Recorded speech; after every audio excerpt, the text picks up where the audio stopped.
Hello everyone, welcome in our YouTube channel Dhawan study point. तो guys last lecture तक हम basic maths used in the quantum mechanics वो हम उसके बारे में पढ़ चुके हैं। तो आप सभी ने वो बिल्कुल दोनों वीडियो ढंग से देख लिए होंगे।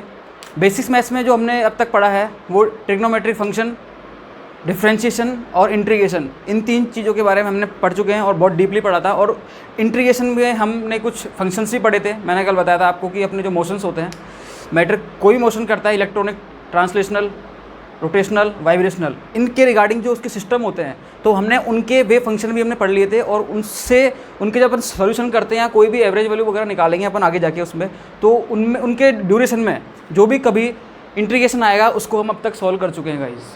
ठीक है, तो इंटीग्रेशन, डिफरेंशिएशन, ट्रिग्नोमेट्रिक फंक्शन के रिगार्डिंग जो भी था सब, अब ये सारा मैथमेटिक्स हम अब तक पढ़ चुके हैं।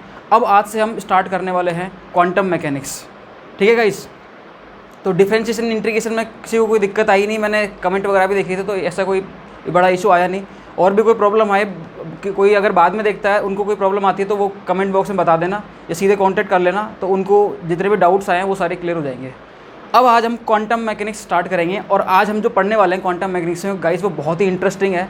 अपन क्या करते हैं, जनरली क्वांटम को सीधे पढ़ लेते हैं ताकि हमारा क्वांटम में इंटरेस्ट डेवलप भी नहीं हो पाता और हम सीधे क्वेश्चंस वगैरह पे आ जाते हैं। तो आज हम पहले क्वांटम का बेसिक पढ़ेंगे कि इवोल्यूशन कैसे हुआ, क्वांटम है क्या चीज़, क्वांटम की रिक्वायरमेंट क्यों पड़ी।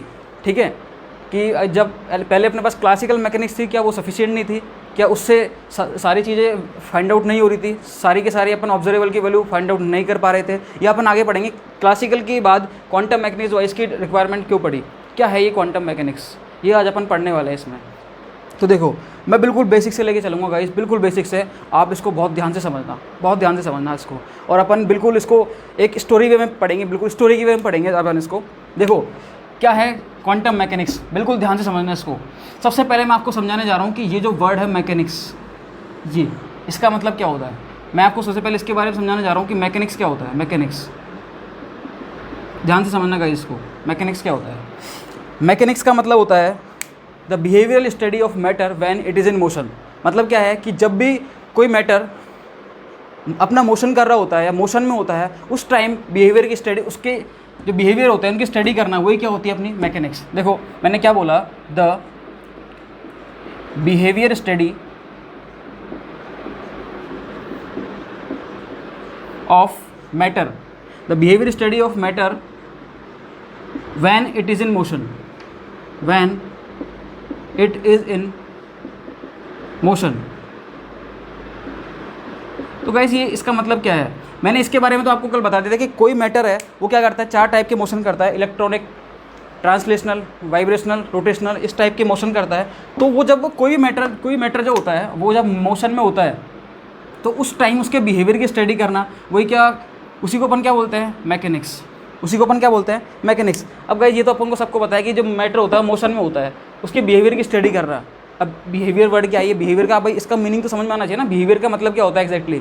तो बिहेवियर का जो मीनिंग होता है एग्जैक्टली वो क्या होता है, देखो उसके बारे में हम समझेंगे। बिहेवियर का मतलब क्या होता है, बिहेवियर जो अपन पढ़ते हैं इसका मतलब होता है कि कोई भी फिजिकल क्वांटिटी हो सकती है, वो फिजिकल क्वांटिटी, एंटिटी बोल सकते हैं। ये लो, फिजिकल क्वांटिटी जो भी होती है ये क्या होता है, उस मैटर का बिहेवियर होता है। फिजिकल क्वांटिटी आप जानते हो, बिल्कुल आपने तक पढ़ा भी होगा। पोजीशन होती है, potential energy, momentum, linear momentum, angular momentum, kinetic energy, velocity, ये सब क्या होती है, फिजिकल क्वांटिटी तो होती है सारी है। देखो मैं बोला पोजीशन बोला मैंने आपसे पोटेंशियल एनर्जी बोला, काइनेटिक एनर्जी बोला, और क्या बोला मैंने, मोमेंटम बोला, वो चाहे एंगुलर मोमेंटम हो चाहे लीनियर मोमेंटम हो, ये बोला मैंने आपसे, वेलोसिटी ले लिया मैंने। तो ये सब क्या होती हैं गाइस, ये सारी की सारी चीज़ें, ये सब क्या होती हैं, फिजिकल क्वांटिटी होती है। मतलब किसी भी मैटर, कोई मैटर जब मोशन में होता है तो उसके बिहेवियर की स्टडी करना, मतलब physical quantity, position, potential energy, linear momentum, ये सब कुछ जो है, जो मैंने लिखा है, ये सब क्या होती है, फिजिकल क्वांटिटी। इनकी स्टडी करना कब, जब वो मैटर क्या होता है, मोशन में होता है, उसी को अपन क्या बोलते हैं, मैकेनिक्स। उसी को अपन क्या बोलते हैं, मैकेनिक्स। गाइस इसका बहुत ध्यान रखना आप। आज अपन बिल्कुल इसको बहुत अच्छे से पढ़ेंगे, क्वांटम मैकेनिक्स क्या चीज़ है। ठीक है, ये चीज़ समझ में आई या नहीं आई बोलो। जब भी कोई मैटर क्या होता है, मोशन में होता है, उसके बिहेवियर की स्टडी करना, इन सब फिजिकल क्वांटिटीज़ की स्टडी करना, वही क्या होता है अपना मैकेनिक्स। अब मैकेनिक्स जो है इसकी स्टडी 2 लेवल पे होती है गाइस, 2 लेवल पे होती है। आप सब जानते हो 2 लेवल कौन कौन से होते हैं, एक तो मैक्रोस्कोपिक लेवल और एक होता है माइक्रोस्कोपिक लेवल। एक तो कौन सा होता है, मैक्रोस्कोपिक लेवल, और एक होता है माइक्रोस्कोपिक लेवल। ठीक है, सुनना गाइस, बहुत ध्यान से सुनना, आज बस सुनते जाओ, आप सुनते जाओ। अपन जो अपना लिखने का काम है वो अपन नेक्स्ट क्लास से स्टार्ट करने वाले हैं कि एक्चुअल में होती क्या है। आज बस ये समझ लो कि क्वांटम मैकेनिक्स क्या है, क्यों इसकी ज़रूरत पड़ी, बस इतना समझ लो आप इसको। ठीक है, बस बिल्कुल सुनना है आपको। एक स्टोरी मान लेना आज की जो अपने होने वाली है कि बिहेवियर स्टडी मैंने बोला, उसको अपन क्या बोलते हैं, मैकेनिक्स बोलते हैं गाइस। ठीक है, फिर मैंने ये बोला कि बिहेवियर क्या होते हैं, फिजिकल एंटिटी होती है। और फिजिकल एंटिटी कौन कौन सी होती है, मैंने आपसे बोला potential energy, kinetic energy, velocity, momentum, इस टाइप के ये सब होती है। ठीक है, अब मैंने बोला कि बिहेवियर स्टडी जो होती है, मैटर की जो बिहेवियर स्टडी होती है, ये 2 लेवल पे होती है। ये क्या होती है, ये 2 लेवल। इसके लेवल कौन कौन से होते हैं, एक तो होता है मैक्रोस्कोपिक लेवल, मैक्रोस्कोपिक लेवल, और एक होता है इसका माइक्रोस्कोपिक लेवल। इसके लेवल कौन कौन से होते हैं गाइस, एक तो होता है मैक्रोस्कोपिक लेवल और एक होता है माइक्रोस्कोपिक लेवल। मैक्रोस्कोपिक लेवल जो होता है, इसमें हम किसी भी मैटर की जो स्टडी करते हैं वो बल्क लेवल पे करते हैं। अपन क्या करते हैं, उसकी स्टडी बल्क लेवल पे, मास स्केल पे करते हैं, बल्क लेवल पे करते हैं। और माइक्रोस्कोपिक लेवल जो होता है, इस पे अपन उस मैटर की स्टडी क्या करते हैं, अपन उसकी स्टडी बहुत छोटे लेवल पे करते हैं, बहुत छोटे लेवल पे। अब बहुत छोटे लेवल का मतलब क्या होता है, या तो वो एटॉमिक लेवल हो सकता है या मोलिकुलर लेवल हो सकता है, या तो वो एटॉमिक लेवल हो सकता है या फिर क्या हो सकता है, मोलिकुलर लेवल हो सकता है। समझ में आ रहा है गाइस, बिल्कुल। देखो मैंने क्या बोला कि बिहेवियर स्टडी जो होता है किसी मैटर की, वो अपन 2 लेवल पे करते हैं, या तो मैक्रोस्कोपिक लेवल या फिर माइक्रोस्कोपिक लेवल। मैक्रोस्कोपिक लेवल पे करते हैं जब अपन, तो वो क्या होता है, बल्क लेवल पे होती है। ठीक है, और माइक्रोस्कोपिक लेवल पे करते हैं तो वो स्टडी क्या होती है अपनी, एटॉमिक या फिर मोलिकुलर लेवल पे होती है। अब सुनो, माइक्रोस्कोपिक लेवल पे किसी भी या बल्क लेवल पे किसी भी मैटर की स्टडी होती है, उसको बोलते हैं अपन क्लासिकल मैकेनिक्स। उसको अपन क्या बोलते हैं, क्लासिकल मैकेनिक्स। क्लासिकल का मतलब ही क्या होता है, मैक्रोस्कोपिक लेवल पे स्टडी करना, उसको अपन क्या बोलते हैं गाइस, क्लासिकल मैकेनिक्स। और जो एटॉमिक, मोलिकुलर लेवल या माइक्रोस्कोपिक लेवल पे जो स्टडी होती है, उसको अपन क्या बोलते हैं गाइस, क्वांटम मैकेनिक्स। उसको अपन क्या बोलते हैं, क्वांटम मैकेनिक्स। उसको अपन क्या बोलेंगे गाइस, क्वांटम मैकेनिक्स। अब ये जो है, ये क्या है, ये क्वांटम मैकेनिक्स क्या है, क्लासिकल मैकेनिक्स क्या है, इसका अपन अब बहुत इसको डीपली पढ़ेंगे अपन, समझना गाइस इसको। अब ये चीज़ समझ में आ गई होगी आपके, बिल्कुल। अपन बिल्कुल स्टेप बाय स्टेप चल रहे हैं कि मैकेनिक्स क्या होती है, बिहेवियर स्टडी होती है किसी मैटर की जब वो मोशन में होता है। 2 लेवल पे स्टडी होती है, macroscopic level, microscopic level. Macroscopic level में अपन बल्क लेवल पे पढ़ते हैं, जिसको अपन क्लासिकल मैकेनिक्स से पढ़ते हैं, जो अपन आज तक पढ़ते हुए हैं। ये पूरा का पूरा जो पोर्शन होता है, ये देखो पूरी मैकेनिक्स जो है एक्चुअल में तो पूरा फिजिक्स का पार्ट है ये। लेकिन अपन क्या करते हैं, इसको क्वांटम केमिस्ट्री, जो केमिस्ट्री है इसमें अपन इस क्वांटम मैकेनिक्स को अपन केमिस्ट्री में इंट्रोड्यूस कराते हैं अपन इसको, जो अपने काम में आती है। ठीक है, देखो और क्लासिकल मैकेनिक्स जो अभी तक अपन पढ़ते हुए हैं वो क्लासिकल मैकेनिक्स थी, मास लेवल पे थी, बल्क लेवल पे थी। अब अपन पढ़ेंगे इसको एटॉमिक लेवल पे, वो क्या होगी अपनी क्वांटम मैकेनिक्स, माइक्रोस्कोपिक लेवल पे पढ़ेंगे अपन।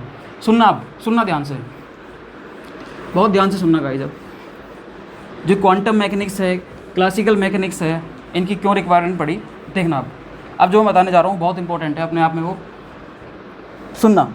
देखो एक्चुअल में हुआ क्या था कि कुछ एक्सपेरिमेंट हुए थे ऐसे, जिनको क्या, पहले जो क्लासिकल मैकेनिक्स थी वो उसको क्या करता था, क्लासिकल मैकेनिक्स उनको एक्सप्लेन नहीं कर पाया था। उनको कैसे, देखो जैसे मैं आपके सामने एक एग्जांपल लेता हूँ सिंपल सा, सब जानते हो इसके बारे में, सब जानते हैं। इलेक्ट्रोकेमिस्ट्री का नाम आपने सुना है, इलेक्ट्रोकेमिस्ट्री। इलेक्ट्रोकेमिस्ट्री जो होती है, इसमें अपन क्या करते हैं, इसमें सेल वगैरह के बारे में पढ़ते हैं, इलेक्ट्रोकेमिकल सेल, इलेक्ट्रोलाइटिक सेल। और इलेक्ट्रोकेमिस्ट्री में अपन जो एक इलेक्ट्रोड लेते हैं अपन, बिल्कुल सब जानते हो, एक गैस इलेक्ट्रोड होता है। गैस इलेक्ट्रोड कोई से भी हो सकता है, वो हाइड्रोजन ऑक्सीजन या क्लोरीन इलेक्ट्रोड। अब आपने देखा होगा जब वो इलेक्ट्रोड लिया जाता है तो गैस को तो अपन वैसे ले नहीं सकते, गैस के साथ अपन एक इलेक्ट्रोड लेते हैं, प्लेटिनम का इलेक्ट्रोड। अपन क्या लेते हैं उसके साथ, प्लेटिनम का इलेक्ट्रोड लेते हैं, प्लेटिनम का। और फिर यहाँ पर अपन गैस लेते हैं, जो भी गैस लेनी है अपन को, ऑक्सीजन, हाइड्रोजन, क्लोरीन। ठीक है, तो प्लेटिनम का इलेक्ट्रोड लेते हैं और अपन बोलते हैं इस चीज़ को बोलते हैं अपन, इस चीज़ को अपन क्या बोलते हैं कि प्लेटिनम जो है यहाँ पर इनर्ट होता है। प्लेटिनम क्या होता है, inert. Platinum is a inert electrode, बोलते हैं अपन इस चीज़ को। क्या होता है ये, इनर्ट इलेक्ट्रोड होता है। अब इनर्ट इलेक्ट्रोड है यहाँ पर ये प्लेटिनम, और इसको अपन देख सकते हैं। इसका मतलब ये क्या है, मैक्रोस्कोपिक लेवल पे है। अरे किसी चीज़ को अपन अगर देख पा रहे हैं गाइस, तो वो क्या है, मैक्रोस्कोपिक लेवल, और मैक्रोस्कोपिक लेवल पे अपन देख रहे हैं कि जो प्लेटिनम है is behave as the inert electrode. Clear? जो प्लेटिनम है वो किसकी तरह बिहेव कर रहा है? इनर्ट इलेक्ट्रोड की तरह गाइस, बिल्कुल ये। इसका मतलब इसको अपन क्या कर रहे हैं? बल्क लेवल पे स्टडी कर रहे हैं, इसको अपन देख पा रहे हैं। तो ये क्या हो गया? Just like classical mechanics. सुनते जाओ एक बार, क्लासिकल की तरह बिहेव कर रहा है अभी ये। देखो अब सुनना, अब आपने एक चीज़ और पढ़ी है। आपने एक चीज़ और क्या पढ़ी है? देखो ये तो आपके समझ में आ ही गया। एक चीज़ और पढ़ी है आपने, क्या पढ़ा है वो? थोड़ा सा ऑर्गेनिक पे आता हूँ मैं। देखो सब ने, कोई भी हो, चाहे बिल्कुल स्टार्ट ही करी उसने केमिस्ट्री, उसने एक रिएक्शन तो जरूर पढ़ी होगी है। वो रिएक्शन क्या है देखना गाइस, ये है वो रिएक्शन H2 एल्कीन है। एल्कीन का मैंने कराया हाइड्रोजनेशन, और मैंने बोला यहाँ पर ये लो PT। मैंने क्या लिया यहाँ पे? PT। और यहाँ पर क्या हो जाता है? ये हो जाता है, क्या है ये? Hydrogenation of alkene in the presence of catalyst platinum. यही तो बोला मैंने आपसे, in the presence of catalyst platinum. देखो होता क्या है? प्लेटिनम है, इसका कोई भी एक एटम होता है, इसका मोलिक्यूल होगा, एटम होगा, वो क्या करेगा? जैसे सपोज करो PT है, इसकी ये क्या करता है? अपनी सरफेस पे इस हाइड्रोजन को एड्जॉर्ब करा लेता है। ये लो, इसने क्या करा? अपनी सरफेस पे इसको एड्जॉर्ब करा लिया। ऊपर से ये एल्कीन को अपन क्या करते हैं? फिर इसको भेजते हैं। एल्कीन भी क्या करती है? इससे बॉन्ड बना लेती है। ठीक है, ये लो, और एंड में जाके अपने पास ये रिजल्ट निकल के आता है। तो गाइस अपन ऑर्गेनिक नहीं सीख रहे, और ये प्लेटिनम अपना एज इट इज रह जाता है। अपन क्या सीख रहे हैं? देखो मैं आपको ये बताना चाह रहा हूँ कि प्लेटिनम अभी जो यहाँ पर है, ये प्लेटिनम अभी इसको अपन इलेक्ट्रोकेमिस्ट्री में जब अपन इलेक्ट्रोड को देख पा रहे थे, उस टाइम पे ये बिहेव कर रहा था एज ए इनर्ट इलेक्ट्रोड। जैसे ही हमने इसको एक एटॉमिक लेवल पे लिया, इसको एक बहुत मैक्रोस्कोपिक लेवल पे लिया, ये बिहेव करने लग गया एज ए कैटलिस्ट बिहेव करने लग गया। अरे गाइस ये क्या हो गया? ये हो गया कि ये जब माइक्रोस्कोपिक लेवल पे स्टडी हो रही थी तो ये तो था इनर्ट, और जब माइक्रोस्कोपिक लेवल पे आया तो ये कैसा हो गया? कैटलिस्ट की तरह बिहेव करने लग गया। ये तो इसका बिहेवियर ही चेंज हो गया, और ये बिहेवियर जो चेंज हुआ इसका, इस बिहेवियर की स्टडी करना ही वो अपनी क्या है? वो अपनी मैकेनिक्स है। अब इसको अपन किस लेवल पे पढ़ रहे हैं? वो उसके रिगार्डिंग वो क्या हो जाएगी? मैकेनिक्स हो जाएगी। अगर वो माइक्रोस्कोपिक लेवल पे है तो वो क्या हो जाएगी? क्लासिकल। माइक्रोस्कोपिक लेवल पे है तो वो क्या हो जाएगी? अपनी क्वांटम मैकेनिक्स। तो गाइस ये बात समझ में आई या नहीं आई? देखो प्लेटिनम को इलेक्ट्रोकेमिस्ट्री में यूज़ करते हैं एज एन इनर्ट इलेक्ट्रोड, तो वो क्या होता है? इनर्ट होता है वहाँ पर। तो जबकि इसको अपन किसी रिएक्शन में यूज़ करते हैं तो वो वर्क करता है एट एटॉमिक लेवल। जब एटॉमिक लेवल पे वो बिहेव करेगा तो वो किसकी तरह बिहेव करेगा? वो कैटलिस्ट की तरह। और यही चीज़ गाइस हमको समझनी है। बोलो गाइस, ये चीज़ समझ में आई? देखो और आगे बढ़ते हैं हम। अरे यही चीज़ थोड़ी है, तो एक ही एग्जाम्पल थोड़ी है इसका, और देखते हैं। देखो गाइस अब तक मैंने क्या बोला आपसे? अब तक मैंने ये बोला गाइस आपसे कि देखो कि प्लेटिनम जो है, प्लेटिनम जब, देखो मैं आपसे क्या कहना चाह रहा हूँ, इधर लेता हूँ मैं, इधर मैक्रोस्कोपिक लेवल, मैंने क्या लिया? मैक्रोस्कोपिक लेवल, और इधर ले रहा हूँ मैं माइक्रोस्कोपिक लेवल। ठीक है, अब देखो इसका मैंने एक एग्जांपल लिया अभी, क्या कि प्लेटिनम जो है, प्लेटिनम जब मैक्रोस्कोपिक लेवल पे पढ़ता हूँ मैं तो ये बिहेव करता है एज ए इनर्ट इलेक्ट्रोड, और जबकि मैं इसको जब माइक्रोस्कोपिक लेवल पे लेके जाता हूँ तो ये किसकी तरह बिहेव करता है?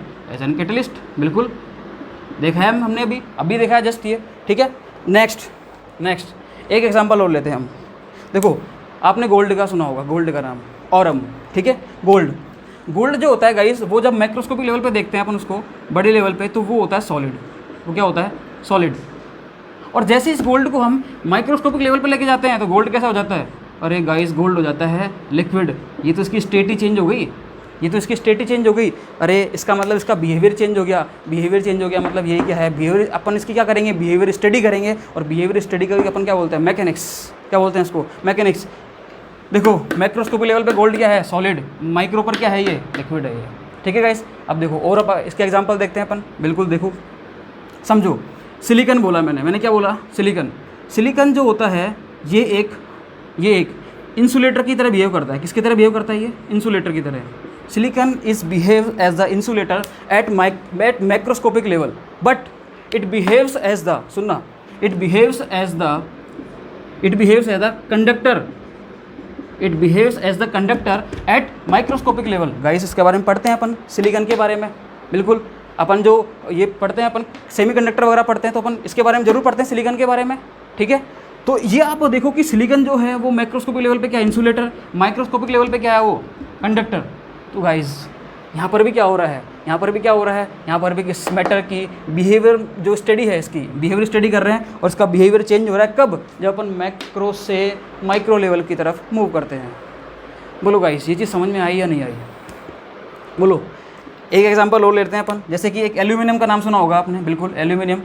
एल्यूमिनियम में होता है, ये कैसा होता है, ये एल्यूमिनियम जो होता है, एल्यूमिनियम एक तो होता है कंबस्टाइल और एक होता है स्टेबल। अब ये स्टेबल अपन देखते हैं इसको कि मैक्रोस्कोपिक लेवल पे तो ये कैसा होता है, स्टेबल, और जैसे ही अपन इसकी स्टडी करते हैं एट माइक्रोस्कोपिक लेवल ये कैसा हो जाता है, कंबस्टाइल हो जाता है गाइस। इसका भी ध्यान रखना आप, कैसा हो जाता है, ये कंबस्टाइल हो जाता है गाइस। बहुत इंपॉर्टेंट चीज़ें हैं ये। मतलब मैं ये कुल मिला के मैं ये कहना चाह रहा हूँ आपसे कि जब किसी भी मैटर कोई मोशन में होता है तो उसकी बिहेवियर स्टडी करना वो क्या होती है, अपनी मैकेनिक्स होती है। एक मैक्रो लेवल पे होती है, एक माइक्रो लेवल पे होती है। अब हो क्या रहा है कि मैक्रो लेवल पे कोई भी मैटर जो है वो अलग बिहेवियर शो कर रहा है, माइक्रो लेवल पे वो अलग बिहेवियर शो कर रहा है। और गाइस हमें इसी चीज़ की तो स्टडी करनी है कि ये क्यों हो रहा है, ये क्यों हो रहा है।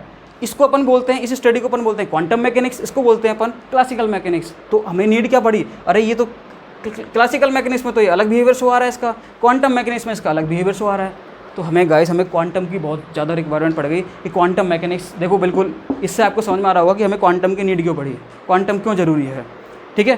क्योंकि बिल्कुल इसका बिहेवियर ही चेंज हो रहा है इसका। जब अपन इसको एटॉमिक मॉलिक्यूलर या बहुत छोटे लेवल पे लेके आते हैं, माइक्रो लेवल पे लेके आते हैं, तो गाइस इसका बिहेवियर बिल्कुल अलग हो जाता है और क्लासिकल में इसका बिहेवियर अलग रहता है, ठीक है।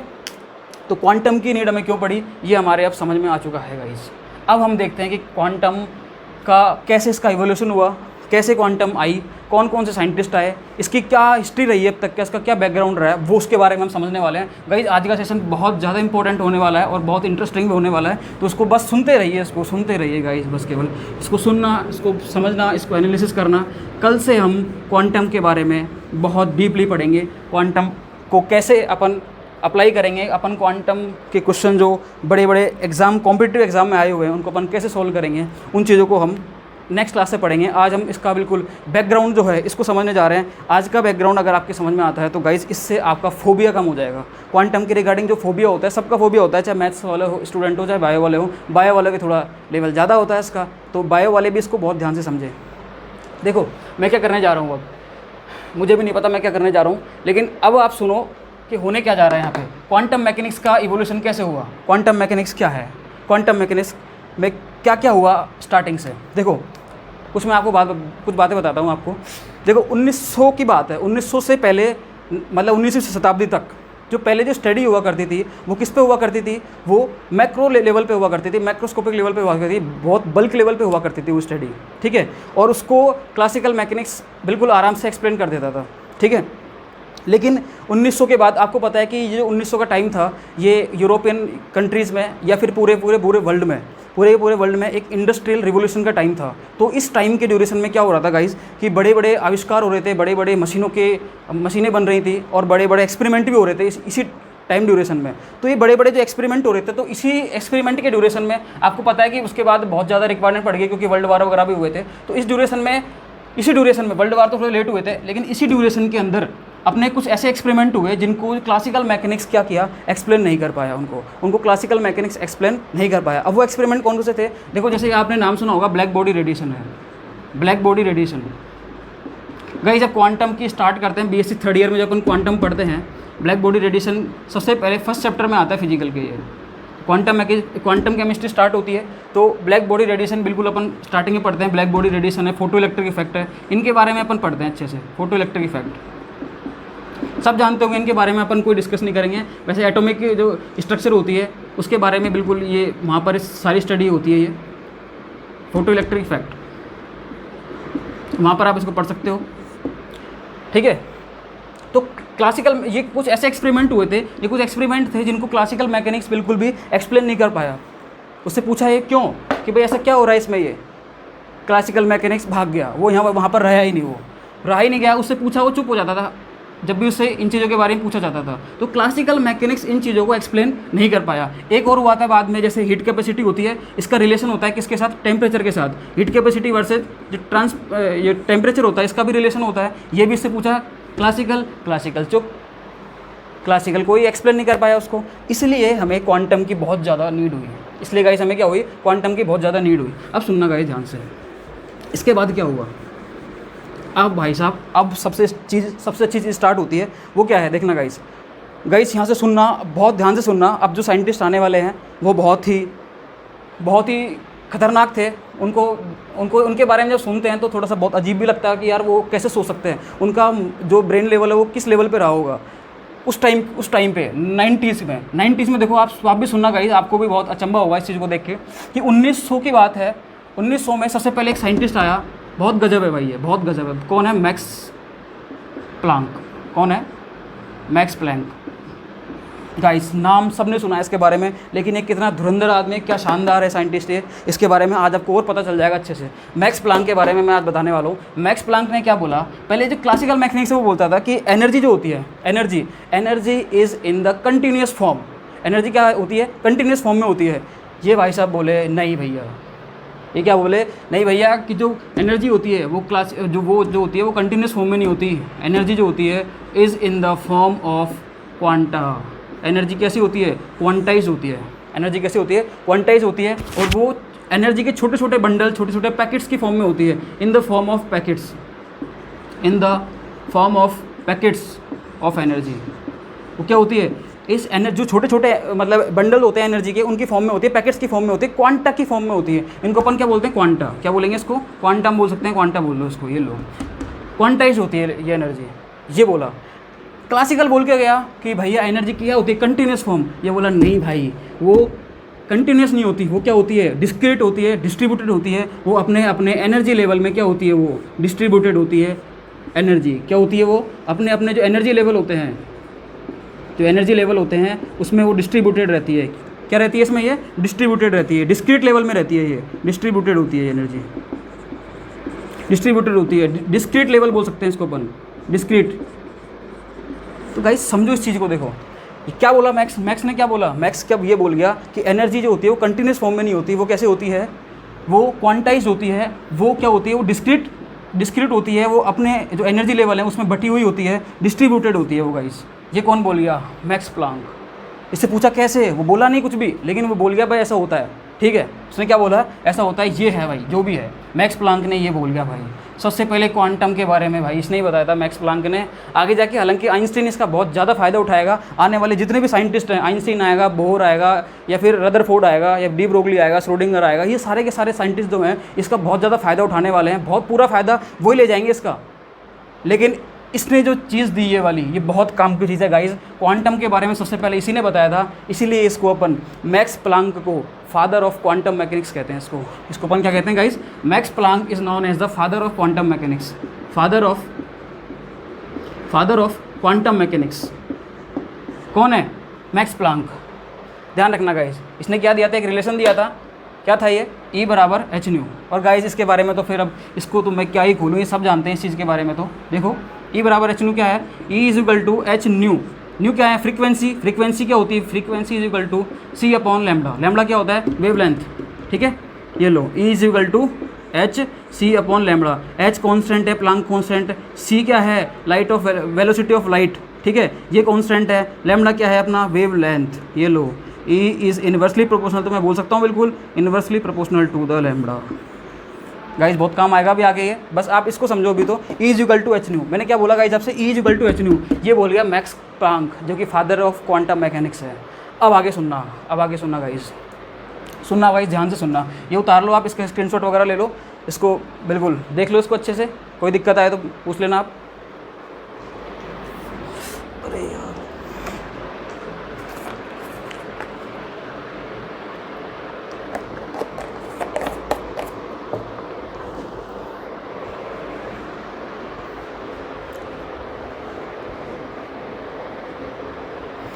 तो हाँ गाइज, एक मिनट।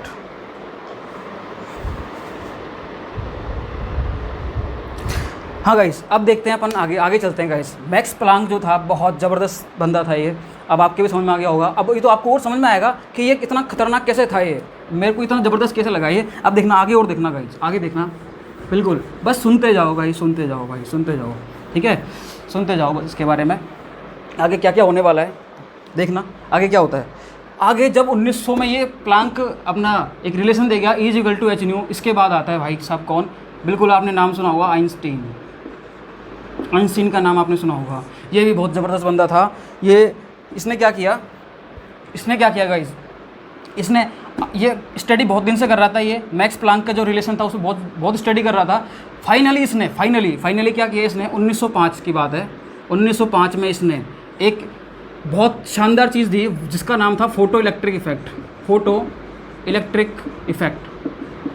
गाइस सब जानते हैं इसके बारे में कि ये होता क्या है। मैं डिस्कस नहीं करूँगा फोटो इलेक्ट्रिक इफेक्ट के बारे में, मुझे बस ये बताना है कि क्वांटम है क्या चीज़, क्वांटम कैसे है। आइंस्टीन ने क्या बोला 1905 में कि भाई साहब फोटो इलेक्ट्रिक इफेक्ट है ये, क्या है ये, फोटो इलेक्ट्रिक इफेक्ट। लेकिन इसकी खास बात क्या थी, इसने भी जो ये बात बोली फोटो इलेक्ट्रिक इफेक्ट की 1905 में, इसने भी मैक्स प्लैंक की जो हाइपोथेसिस थी E=hν उसी को यूज़ करते हुए बोला इसने क्या बोला, इसने ये बोला था कि इसने एक रिलेशन दिया था ये वाला कि hν जो होता है, मतलब टोटल एनर्जी जो होती है, वो टोटल एनर्जी केवल फोटोन ही नहीं होती, उसमें उसके साथ साथ उसकी काइनेटिक एनर्जी और होती है गाइस। क्या होती है, काइनेटिक एनर्जी। ये लो यहाँ पे ये नोट लगा दिया मैंने, ये टोटल एनर्जी होती है इस फोटोन की। ये किसने बोला, ये आइंस्टीन बोल गया। किसमें, फोटो इलेक्ट्रिक इफेक्ट में बोल गया गाइस। ये किसमें बोल गया, ये फोटो इलेक्ट्रिक इफेक्ट में बोल गया इस चीज़ को ये।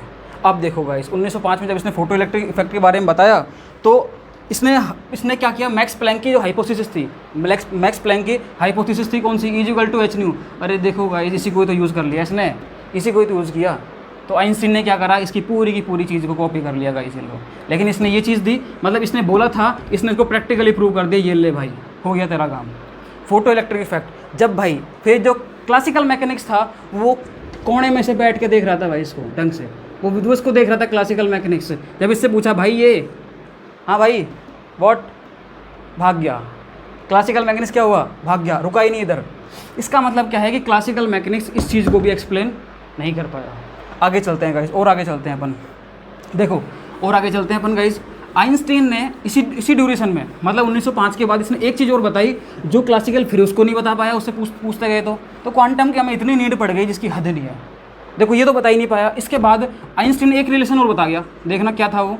आइंस्टीन ने एक चीज़ बता दी, आइंस्टीन ने क्या बता दिया कि ये लो भाई जो हीट कैपेसिटी होती है, क्या होती है, हीट कैपेसिटी, इसका रिलेशन होता है किसके साथ, टेम्परेचर के साथ। वो कुछ ऐसा आता है, कैसा आता है, ये लो गाइस, कुछ ऐसा रिलेशन आता है गाइस, ये वाला, ये कुछ ऐसा रिलेशन आता है। इससे पूछा भाई ये कैसे, क्लासिकल फिर दोबारा भाग गया, रुका ही नहीं गया, उसे देखा ही नहीं गया भाई ये हो क्या रहा है, उसके खुद के समझ में नहीं आया। तो गाइस अब ये जो हो रहा है ये, इसको क्लासिकल बिल्कुल भी एक्सप्लेन नहीं कर पाया, इसीलिए क्वांटम की नीड कुछ ज़्यादा ही हो गई। क्वांटम केमिस्ट्री मतलब ये जो एक्सपेरिमेंट हो रहे हैं ना गाइस, ये मतलब ये क्वांटम का इवोल्यूशन है, ये कैसे इसका हो रहा है धीरे धीरे, जो एक क्वांटम का उद्भव हो रहा है वो इसी तरीके से होगा गाइस, धीरे धीरे अपन को और समझ में आ जाएगा आगे जाके। समझो इस चीज़ को, समझो आप। आइंस्टीन ने ये रिलेशन बताया किसके, हीट कैपेसिटी और टेम्परेचर, हीट कैपेसिटी और टेम्परेचर के बीच में जो रिलेशन था वो कौन बता गया, आइंस्टीन बता गया। और ये कब की बात है गाइस, ये जो रिलेशन बताया था इसने, ये 1907 में बता दिया गाइस ने। किसने बताया, ये आइंस्टीन ने 1907 में। ये लो एक रिलेशन और बता गया ये। अब इसी के बाद गाइस एक चीज़ देखना, और एक चीज़, रदरफोर्ड भी नाम सुना होगा आपने, रदरफोर्ड 11th क्लास में सुन लिया होगा नाम रदरफोर्ड का। रदरफोर्ड भी इसको देख रहा था। रदरफोर्ड बोला कि ये सब काम कर रहे हैं तो मैं भी कुछ काम करूं। रदरफोर्ड ने एक काम करा, उसने क्या करा, रदरफोर्ड क्या कर गया, रदरफोर्ड 1911 की बात है गाइस, 1911 में उसने जो न्यूक्लियस था, न्यूक्लियस किसी भी एटम को न्यूक्लियस होता है, उसको क्या कर दिया उसने, डिस्कवरी कर दी उसकी, न्यूक्लियस की क्या हो गई इस टाइम पे, डिस्कवरी हो गई। अब देखो आगे क्या हुआ गाइस, रदरफोर्ड ने क्या किया 1911 में, न्यूक्लियस की क्या कर दी, डिस्कवरी कर दी। इसी के जस्ट बाद आया बोर। कौन आया, बोर। नील्स बोर का नाम सुना होगा आपने, बोर। और बोर ने अपना एक मॉडल दे दिया जिसको नाम बोलते हैं अपन बोर मॉडल। उसको अपन क्या बोलते हैं गाइस, बोर मॉडल। अब बोर मॉडल क्या कहता है, बोर मॉडल ने बोला, देखो बोर मॉडल ने भी क्या करा, एक्चुअली बोर मॉडल ने भी जो मैक्स प्लांक था, बोर मॉडल ने भी क्या किया, जो मैक्स प्लांक था उसी के हाइपोथेसिस को यूज़ किया गाइस। कैसे किया देखना, उसने बोला कि जो एंगुलर मोमेंटम होता है, देखो एंगुलर मोमेंटम मतलब क्या होता है, यही तो होता है एंगुलर मोमेंटम, MVR, अरे यही तो पढ़ते हैं अपन हाइड्रोजन एटम के लिए। एंगुलर मोमेंटम क्या होता है, देखो एंगुलर मोमेंटम, मैं इधर लिख देता हूँ किसी को अगर नहीं पता तो, एंगुलर मोमेंटम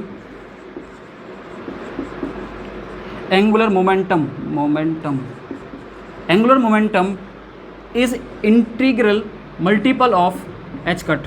अरे ये कौन बोल गया, ये बोर बोल गया। बोर क्या बोल गया कि angular momentum is integral multiple of H cut, और एच कट क्या होता है, h/2 पाई। अरे ये वही तो आ गया मैक्स प्लैंक वाला ही तो मैक्स प्लैंक का देखो सब यूज़ कर रहे हैं, मैक्स प्लैंक का क्या कर रहे हैं, सब यूज़ कर रहे हैं कि कैसे क्या हो रहा है भाई से। तो मैक्स प्लैंक को इसलिए फादर ऑफ क्वांटम मैकेनिक्स बोला गया गाइस। तो मैक्स प्लैंक का जो रिलेशन था E=hν, वो बेस था, वो उससे सारी चीज़ें क्रिएट हुई हैं। जो भी ये साइंटिस्ट बोल रहे हैं सब उसी के बेसिस पे बोल रहे हैं सारी चीज़ें ये, ठीक है। तो ये कौन बोल गया, बोर मॉडल। और बोर मॉडल कब आया था गाइस, आपको सबको पता है 1913 में आया था बोर मॉडल। ये 1913 में आया था बोर मॉडल। अब अपन आगे चलते हैं गाइस, सुनना ध्यान से सुनना गाइस, बहुत ध्यान से सुनना, बस सुनते जाओ, सुनने से शायद आपके समझ में आ जाए। इस वीडियो को आप एक बार देखना, 2 बार देखना, फिर भी अच्छा लगे, और सुनते रहो इसको, लोगों को सुनाते रहो गाइस, ठीक है, बिल्कुल। देखो अब आगे क्या हुआ, बोर मॉडल ने अपना बोर मॉडल दे दिया। अब भाई साहब जो सबसे शानदार साइंटिस्ट आने वाला है वो बहुत ही इंटरेस्टिंग है गाइस, आपको भी बहुत मज़ा आएगा उसमें। उसका नाम सबने सुना होगा और उसको कहते हैं डी ब्रोगली। उसको क्या कहते हैं, डी ब्रोगली। डी ब्रोगली एक ऐसा साइंटिस्ट था जिसने इतने काम की चीज़ें बता दी कि क्वांटम में मान लो कि जब से डी ब्रोगली आया क्वांटम आ गई। कैसे आई, बस समझना इस चीज़ को। डी ब्रोगली ने क्या बोला, डी ब्रोगली, देखो मैं इसका नाम लिखता हूँ, डी ब्रोगली। अरे बहुत खतरनाक आदमी रहा भाई, ये बहुत ज़बरदस्त आदमी है। डी ब्रोगली जो है ये एक बहुत खतरनाक बात बोल गया। इसने बोली क्या डी ब्रोगली ने, देखो डी ब्रोगली भी क्या कर रहा था, बैठा बैठा सबको क्या कर रहा था, ये जितने प्लांक था, आइंस्टीन था, रदरफोर्ड था, इन सबको ये एनालिसिस कर रहा था, बोर मॉडल सबको एनालिसिस कर रहा था। और करते करते 1924 की बात है गाइस, 1924 की, इसने एक बात बोल दी। इससे पूछा क्या, बस बोल दिया इसने, ये लो, इसने क्या बोल दिया, इसने बोला कि कोई भी मैटर होता है, कोई मैटर होता है उसका ड्यूल नेचर होता है गाइस। ये बहुत बड़ी बात बोल गया गाइस, ये बहुत बड़ी बात थी ये। ड्यूल नेचर जो होता है ये बहुत बड़ी बात बोल गया गाइस। ये क्या बोल गया, dual nature of matter. Dual nature of matter मतलब ये जो है डी ब्रोगली, ये ड्यूल नेचर ऑफ मैटर के बारे में बता गया। और ड्यूल नेचर के जो ड्यूल नेचर होता है मैटर का, उसके बारे में बताते ही भाई जब क्वांटम स्टार्ट हो जाती है। ड्यूल नेचर जो है, ये क्या बोला कि किसी मैटर का क्या होता है, ड्यूल नेचर होता है। अब ड्यूल नेचर कौन कौन से होंगे, ड्यूल का मतलब दो नेचर, दो नेचर का मतलब कौन कौन से, तो किसी मैटर का दो नेचर होता है। एक तो होता है पार्टिकल नेचर, एक तो क्या होता है पार्टिकल नेचर, और एक क्या होता है उसका वेव नेचर। एक तो होता है पार्टिकल नेचर और एक क्या होता है उसका वेव नेचर। गाइस समझना, बहुत ध्यान से सुनना, बहुत ध्यान से सुनना गाइस, बिल्कुल सुनते जाओ इस चीज़ को। ड्यूल नेचर, डी ब्रोगली क्या बोल गया कि किसी मैटर का क्या होता है, दो नेचर होते हैं उसके, एक तो पार्टिकल नेचर और एक क्या होता है ड्यूल नेचर। और इस ड्यूल नेचर को ही कौन बता गया, डी ब्रोगली। अब देखना आगे क्या होता है, अब यहाँ से बिल्कुल आगे की चीज़ स्टार्ट होती है। देखो कैसे इसने क्या किया, इसने एक बहुत ज़बरदस्त काम किया। और वो क्या किया, इसने दो साइंटिस्टों को आपस में भिड़ा दिया। भिड़ाया कैसे, देखो आइंस्टीन ने एक रिलेशन और दिया था। आइंस्टीन ने क्या किया था कि एनर्जी जो है, देखो प्लांक तो क्या किया था, प्लांक ने एक मतलब एनर्जी का एक क्वांटाइज फॉर्म बताई थी, E=hν। और आइंस्टीन ने क्या किया था, आइंस्टीन ने एक रिलेशन दिया था, E= मास के साथ रिलेशन बताया था एनर्जी का। क्या बताया था, E=mc²। ये बताया था, किसने बताया था ये, according to Einstein. According to Einstein ये क्या बोल गया भाई, E=mc² अकॉर्डिंग टू आइंस्टीन। और फिर अपन को पता है E= क्या होता है, hν। ये क्या है, according to Planck. According to Planck इसने बोला ये इक्वेशन 1 ये इक्वेशन 2 दोनों को बढ़ा दो, क्योंकि ये भी एनर्जी है ये भी एनर्जी है। दोनों को जब इक्वल किया तो क्या निकल के आया, देखो भाई सुनना, hν क्या आया, mc² आ गया। hν क्या आया, mc²। अब देखना इसको खोलता हूँ मैं। hν क्या होता है, c/λ, hc/λ। ये हो गया mc²। इस सी से तो ये भाई सब गए, बिल्कुल गए, जाने दो, अपन क्यों रोके इसको। h/λ क्या आ गया, mc। c क्या होता है, वेलोसिटी ऑफ लाइट, ठीक है, क्या c क्या होता है, वेलोसिटी ऑफ लाइट। m क्या है, मास। अरे भाई देखो एक बार, c को मैं v भी तो लिख सकता हूँ, c क्या है, वेलोसिटी है, तो c को मैं v भी लिख सकता हूँ, कोई दिक्कत नहीं है। तो देखो ये mc को मैं m भी लिख सकता हूँ ना गाइस, क्योंकि आप जानते हो थोड़ा v से ज़्यादा फेमिलियर हो आप, तो इसको मैं m भी लिख दूँ। तो देखो गाइस आपको पता है कि mv मास इंटू वेलोसिटी, आप जानते हो मास इंटू वेलोसिटी क्या होता है, p। लीनियर मोमेंटम क्या होता है, p। संवेग बोलते हैं जिसको अपन, ठीक है। अरे बात समझ में आई है नहीं आई, mv क्या होता है, p। तो मैं इसको ऐसे लिख सकता हूँ क्या, h/λ = p। अरे गाइस देखो सुनो भी, इधर देखो, इधर आओ। देखो h/λ = p है, तो λ क्या हो जाएगा, λ क्या हो जाएगा, उसको उधर भेजो, p इधर आया, ये लो p। अरे गाइस ये इस पे तो आप एक नहीं जितने मर्जी है उतने स्टार लगा लो, जितने मर्जी है उतने स्टार लगा लो इस पे तो। ये बहुत ही ज़्यादा इंपॉर्टेंट है गाइस, बहुत ज़्यादा इंपॉर्टेंट है। कैसे इंपॉर्टेंट अब आपके समझ में आएगा। इस देखो मैं समझाता हूँ आपको कि lambda is equal to h upon p. ये लैम्बडा क्या है, ये लैम्बडा क्या है ये? अरे लैम्बडा को अपन एक ही तो बात बोलते हैं, वेवलेंथ। क्या बोलते हैं इसको अपन? वेवलेंथ। लैम्बडा को क्या बोलते हैं अपन? वेवलेंथ। अब वेवलेंथ जो है, यहाँ से जब ये फॉर्मूला निकल के आया तो डी ब्रोगली बोला कि डी ब्रोगली भाई किसी मैटर के दो नेचर होते हैं, एक तो होता है पार्टिकल नेचर और एक होता है वेव नेचर। पार्टिकल के बारे में जानते ही हैं। वेव नेचर बोला कैसे वेव नेचर? बोले देख इधर देख, खुद ही देख। लैम्बडा का मतलब क्या है? Wave length. अरे वेव नेचर शो करेगा तभी तो वेव लेंथ होगी। मतलब वेव नेचर कौन शो कर रहा है? De Broglie. कौन शो कर रहा है? De Broglie. Sorry, wave nature कौन शो कर रहा है? मैटर शो कर रहा है। किसने बताया ये? डी ब्रोगली ने। आगे सुनो भाई, आगे सुनो, देखना भाई, देखना एक बार, देखना इस चीज़ को। देखो आगे क्या होता है। यहाँ बैठा हुआ है श्रोडिंगर, यहाँ सॉरी देखना ही रहा होगा आपको। ये बैठा श्रोडिंगर। ये कौन बैठा? श्रोडिंगर। आप नाम तो सुना ही होगा। श्रोडिंगर के नाम से तो शायद सभी फैमिलियर हैं। श्रोडिंगर का नाम तो ऐसा कोई बंदा नहीं है जो जानता नहीं है। श्रोडिंगर क्या बोला? श्रोडिंगर क्या कर रहा था जब ये इस रिलेशन को निकाल रहा था कि भाई देख, डी ब्रोगली क्या बोल रहा था कि पार्टिकल जो होता है, सॉरी को मैटर होता है, वो क्या करता है? दो नेचर शो करता है, एक तो पार्टिकल नेचर और एक वेव नेचर। जैसे ही इसने बोला वेव नेचर, डी ब्रोगली भाग के आया दौड़ के। वो इधर भाग के आया, बोला तूने क्या बोला? वेव नेचर शो करता है, साइड हट। इसने क्या करा? इस पूरे चीज़ों को साइड में हटा दिया। डी ब्रोगली के इस चीज़ को, ये जो इसने बात बोली, ये बहुत गाइस ये बहुत काम की बात थी। डी ब्रोगली ने क्या बोला? दो बात बोली थी ना, पार्टिकल नेचर और वेव नेचर। ये बहुत काम की बात थी। इसी से आगे क्वांटम मैकेनिक्स जनरेट होगी। देखना, श्रोडिंगर ने इसकी इस बात को पकड़ लिया। श्रोडिंगर ने क्या करा? इसकी इस बात को पकड़ लिया और आगे क्या होने वाला है वो आप देखना। आप इसको एक बार उतार लेते, देख लो इसको एक बार, ठीक है। यहाँ से जो रिलेशन आया, ये एक तो पार्टिकल नेचर है, ये डी ब्रोगली थे भाई साहब यहाँ पे जो मिट गए। वापस मैं बना देता हूँ इन भाई साहब को, ये लो, ठीक है। और यहाँ से जो रिलेशन निकल के आया था, ये मैंने क्या बोला था? Lambda is equal to h upon p. ये रिलेशन आया था, ये बहुत इंपॉर्टेंट था। ये इसको एक बार आप स्क्रीनशॉट ले लो, उतार लो इसको गाइस, इसको उतारना है ये बिल्कुल, ठीक है। हाँ, वीडियो को पॉज करके उतार लेना आप। आगे चलता हूँ मैं। डी श्रोडिंगर भाई साहब बैठा था कोने में ये और देख रहा था बार बार इसको। जैसे इसने वेव नेचर बोला, भाग के आया और भाग के आके इसने जो बात की, इसने जो बोला, इसने जो काम किए गाइस, ध्यान रखना वो क्या क्या थे और वो बहुत इंपॉर्टेंट है। वो देखना क्या है वो, देखना गाइस, देखना, सुनना, ध्यान से सुनना भाई, ध्यान से सुनना। इसको क्या बोल गया ये? अरे बोल क्या गया ये? देखो, देखना गाइस, ध्यान से सुनोगे इसको आप। श्रोडिंगर ने क्या बोला? श्रोडिंगर ने इसको देखा कि डी ब्रोगली क्या बोल गया कि कोई भी मैटर पार्टिकल नेचर तो शो करता है, ये साथ में वेव नेचर भी शो करता है। ये इधर आया। अब श्रोडिंगर क्या बोल गया? सुनना ध्यान से। श्रोडिंगर ने बोला कि डी ब्रोगली सुन, अगर कोई भी मैटर वेव नेचर शो करता है, अगर कोई भी मैटर वेव नेचर शो करता है तो उसकी अपनी एक वेव इक्वेशन होगी। उसकी अपनी एक क्या होगी? वेव इक्वेशन होगी। सुनना ध्यान से। डी ब्रोगली ने क्या बोला था कि कोई भी मैटर जो है वो पार्टिकल नेचर के साथ वेव नेचर भी शो करता है। श्रोडिंगर ने उसको देखा, उसके वेव नेचर वाले पॉइंट को पकड़ा और बोला अगर कोई मैटर वेव नेचर शो करता है तो उसकी अपनी एक क्या होगी? वेव इक्वेशन होगी। उसकी अपनी क्या होगी? एक वेव इक्वेशन। क्या होगी? Wave equation.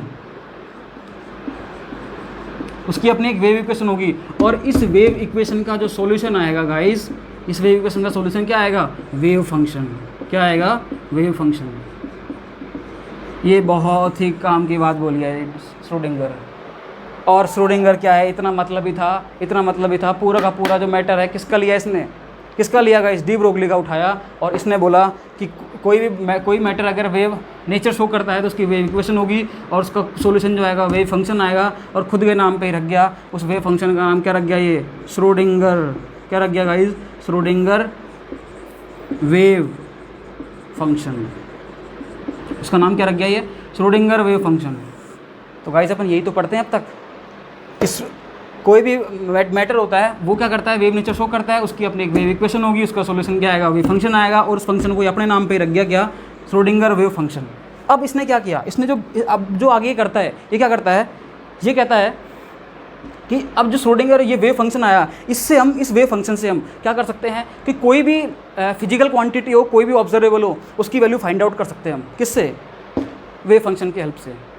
इसने बोला। फिर ये क्या करता है? अब बिल्कुल आगे सारी की सारी कहानी श्रोडिंगर की स्टार्ट हो जाती है और श्रोडिंगर क्या करता है? अब यहाँ से क्वांटम स्टार्ट होती है और ये बोलता है ये श्रोडिंगर क्या करता है, कुछ पोस्टुलेट जनरेट करता है, कुछ अजम्पशन बोलता है ये, मतलब अजम्पशन इसने दिए, कुछ अजम्पशन देता है ये, कुछ पोस्टुलेट देता है, जिनसे अपन सारे के सारे क्वांटम में जो ऑब्जर्वेबल होते हैं, जितने भी फिजिकल क्वांटिटी होती है, उनकी वैल्यू अपन निकाल सकते हैं, उसकी वैल्यू फाइंड आउट कर सकते हैं गाइस।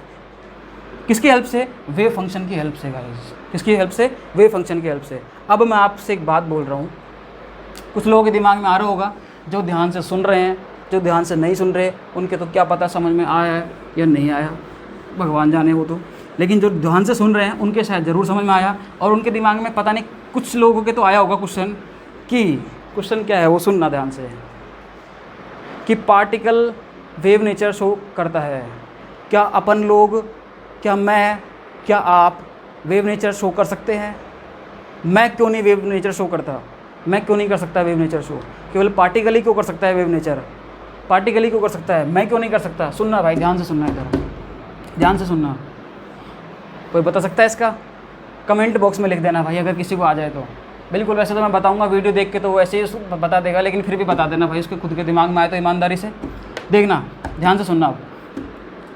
हम क्यों नहीं शो कर सकते वेव नेचर? देखो, मैंने अभी एक रिलेशन बताया, lambda is equal to h upon p, ये रिलेशन बताया, बहुत इंपॉर्टेंट था ये। फिर मैंने बोला लैम्बडा इज इक्वल टू क्या होता है, एच अपॉन एम वी, ये भी मैंने बोला आपसे।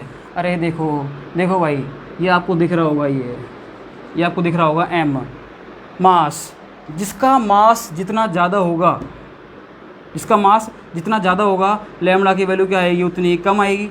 अरे सही तो है, इन्वर्स रिलेशन है ना ये।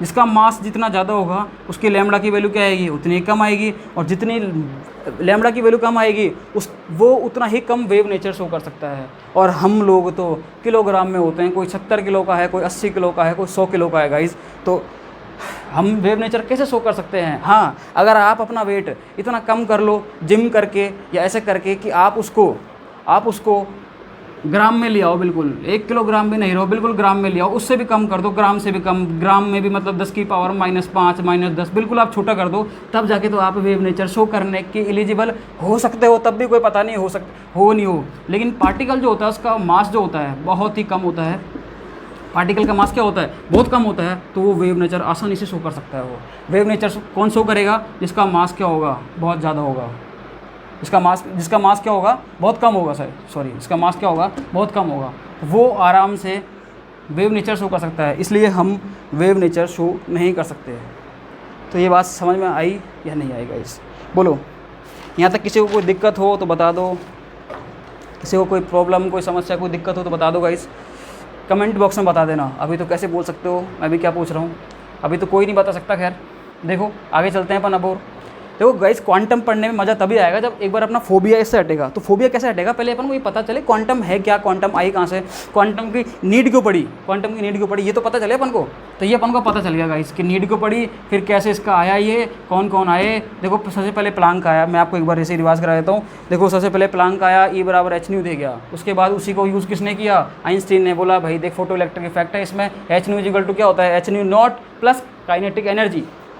उसके बाद आया भाई जी रदरफोर्ड जो था, रदरफोर्ड ने न्यूक्लियस का जैसे डिस्कवरी की। उसके बाद बोर मॉडल क्या बोल गया, बोर मॉडल बोल गया MVR की एंगुलर मोमेंटम जो होता है वो क्या होता है, वो एंगुलर मोमेंटम क्या होता है, h कट होता है, इंटीग्रल मल्टीपल होता है किसका, n का। ये लो भाई, वो ये बोल गया। उसके बाद डी ब्रोगली आया, डी ब्रोगली बोल गया कि कोई भी मैटर जो होता है 2 नेचर शो करता है, पार्टिकल नेचर और वेव नेचर। उसने रिलेशन में निकाल के दिया ये वाला, ये बहुत इंपॉर्टेंट रिलेशन है। श्रोडिंगर आया, इसको देखा, अच्छा मैटर जो है वो वेव नेचर भी शो करता है, वेव नेचर जैसे शो करता है, तो वो इधर आया, बोला अगर कोई मैटर वेव नेचर शो करता है तो उसकी अपनी एक वेव इक्वेशन होगी, तो उसका एक करस्पॉन्डिंग वेव फंक्शन होगा, और उस वेव फंक्शन का सॉल्यूशन, उस वेव इक्वेशन होगी, उसका सॉल्यूशन क्या होगा, वेव फंक्शन। उसने खुद के नाम पे ही रख दिया, श्रोडिंगर वेव फंक्शन। और उसी के बेसिस पे ही कुछ पोस्टुलेट उसने दिए, कुछ पोस्टुलेट उसको अज्यूम किए उसने, और वो पोस्टुलेट्स जो होते हैं उन्हीं के आधार पर अपन सारे रिजल्ट निकालते हैं, और वो रिजल्ट जो आते हैं बिल्कुल सेम आते हैं। हालांकि पोस्टुलेट कोई वेल प्रूफ वगैरह नहीं है, मैं आपको बताऊंगा अभी धीरे धीरे इसके बारे में।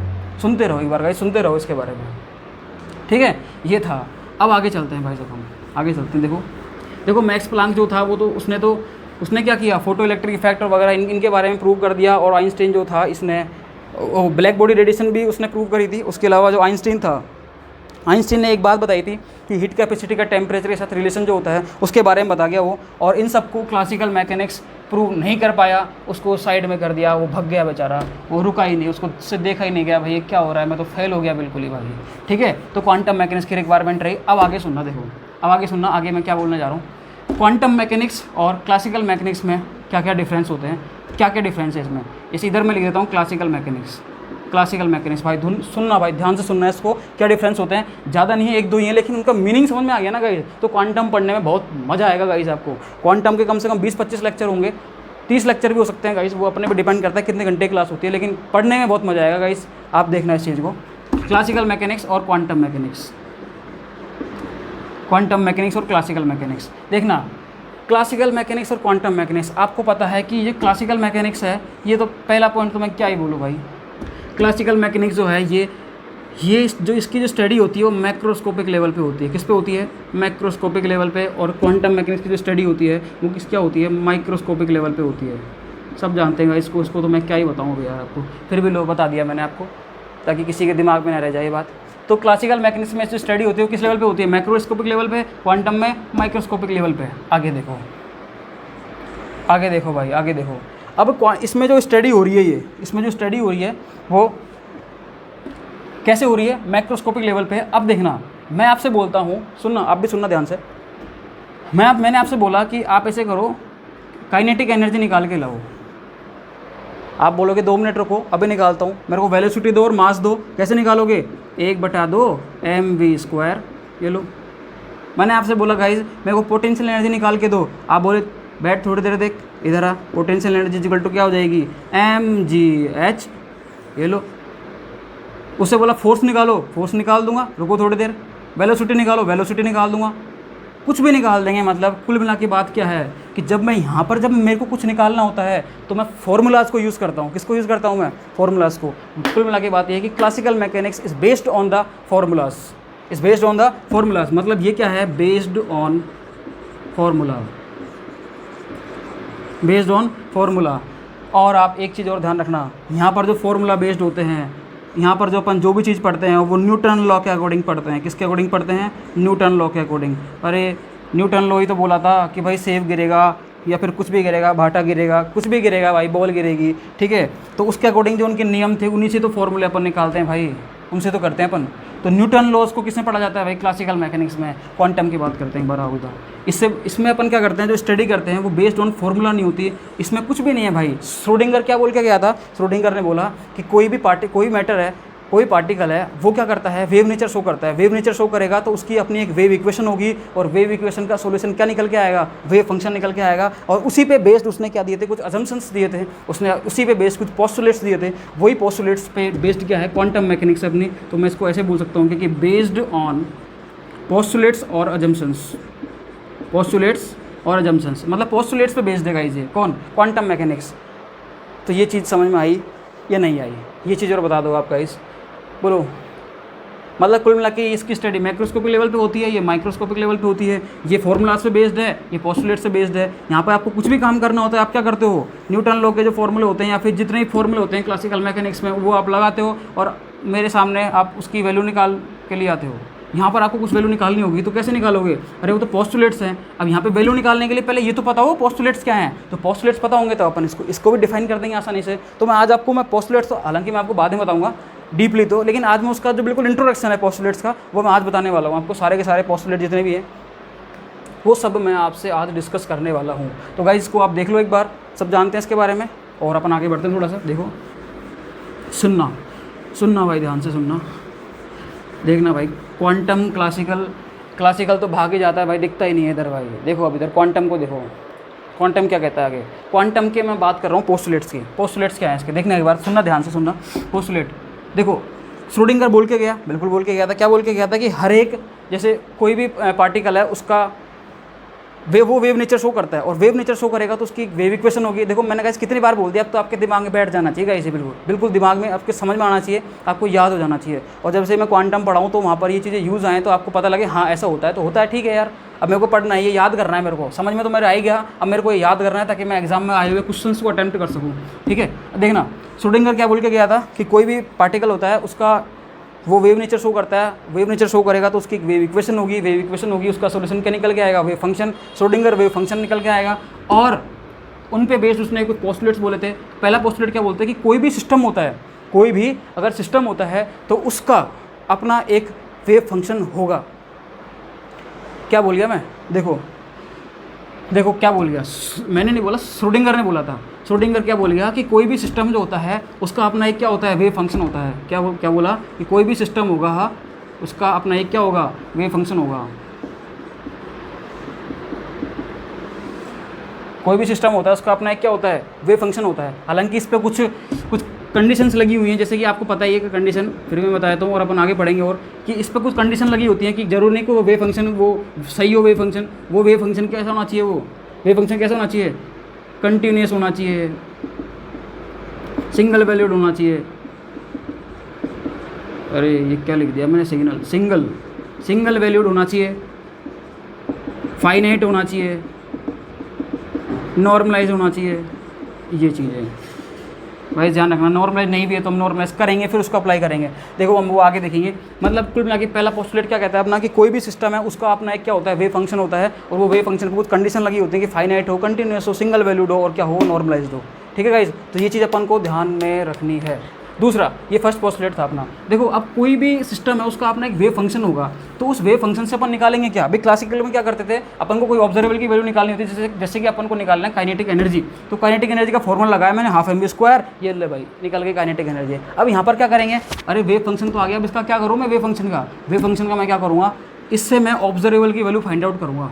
इससे मैं क्या करूँगा, ऑब्जर्वेबल की वैल्यू फाइंड आउट करूँगा। और ऑब्जर्वेबल की वैल्यू फाइंड आउट गाइस ऐसे नहीं होती। ऑब्जर्वेबल की वैल्यू फाइंड आउट करने के लिए एक कुछ चीज़ लगानी होती है जिसको बोलते हैं ऑपरेटर, उससे इसका ऑपरेशन करना होता है। तो ऑपरेटर जो है वो, इस ऑपरेटर का यूज़ अपन इस पर करेंगे वेव फंक्शन पे, और अपने पास क्या आ जाएगी, ऑब्जर्वेबल की वैल्यू आ जाएगी। तो सेकंड पोस्टुलेट्स क्या है गाइस, ध्यान रखना, for every observable in classical mechanics there is corresponding operator in quantum mechanics.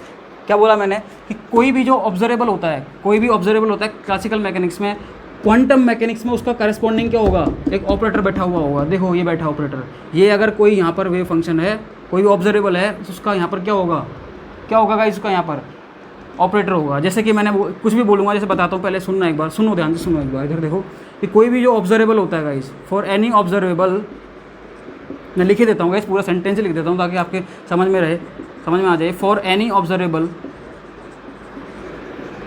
Observable in classical mechanics, CM मतलब क्लासिकल मैकेनिक्स, देयर इज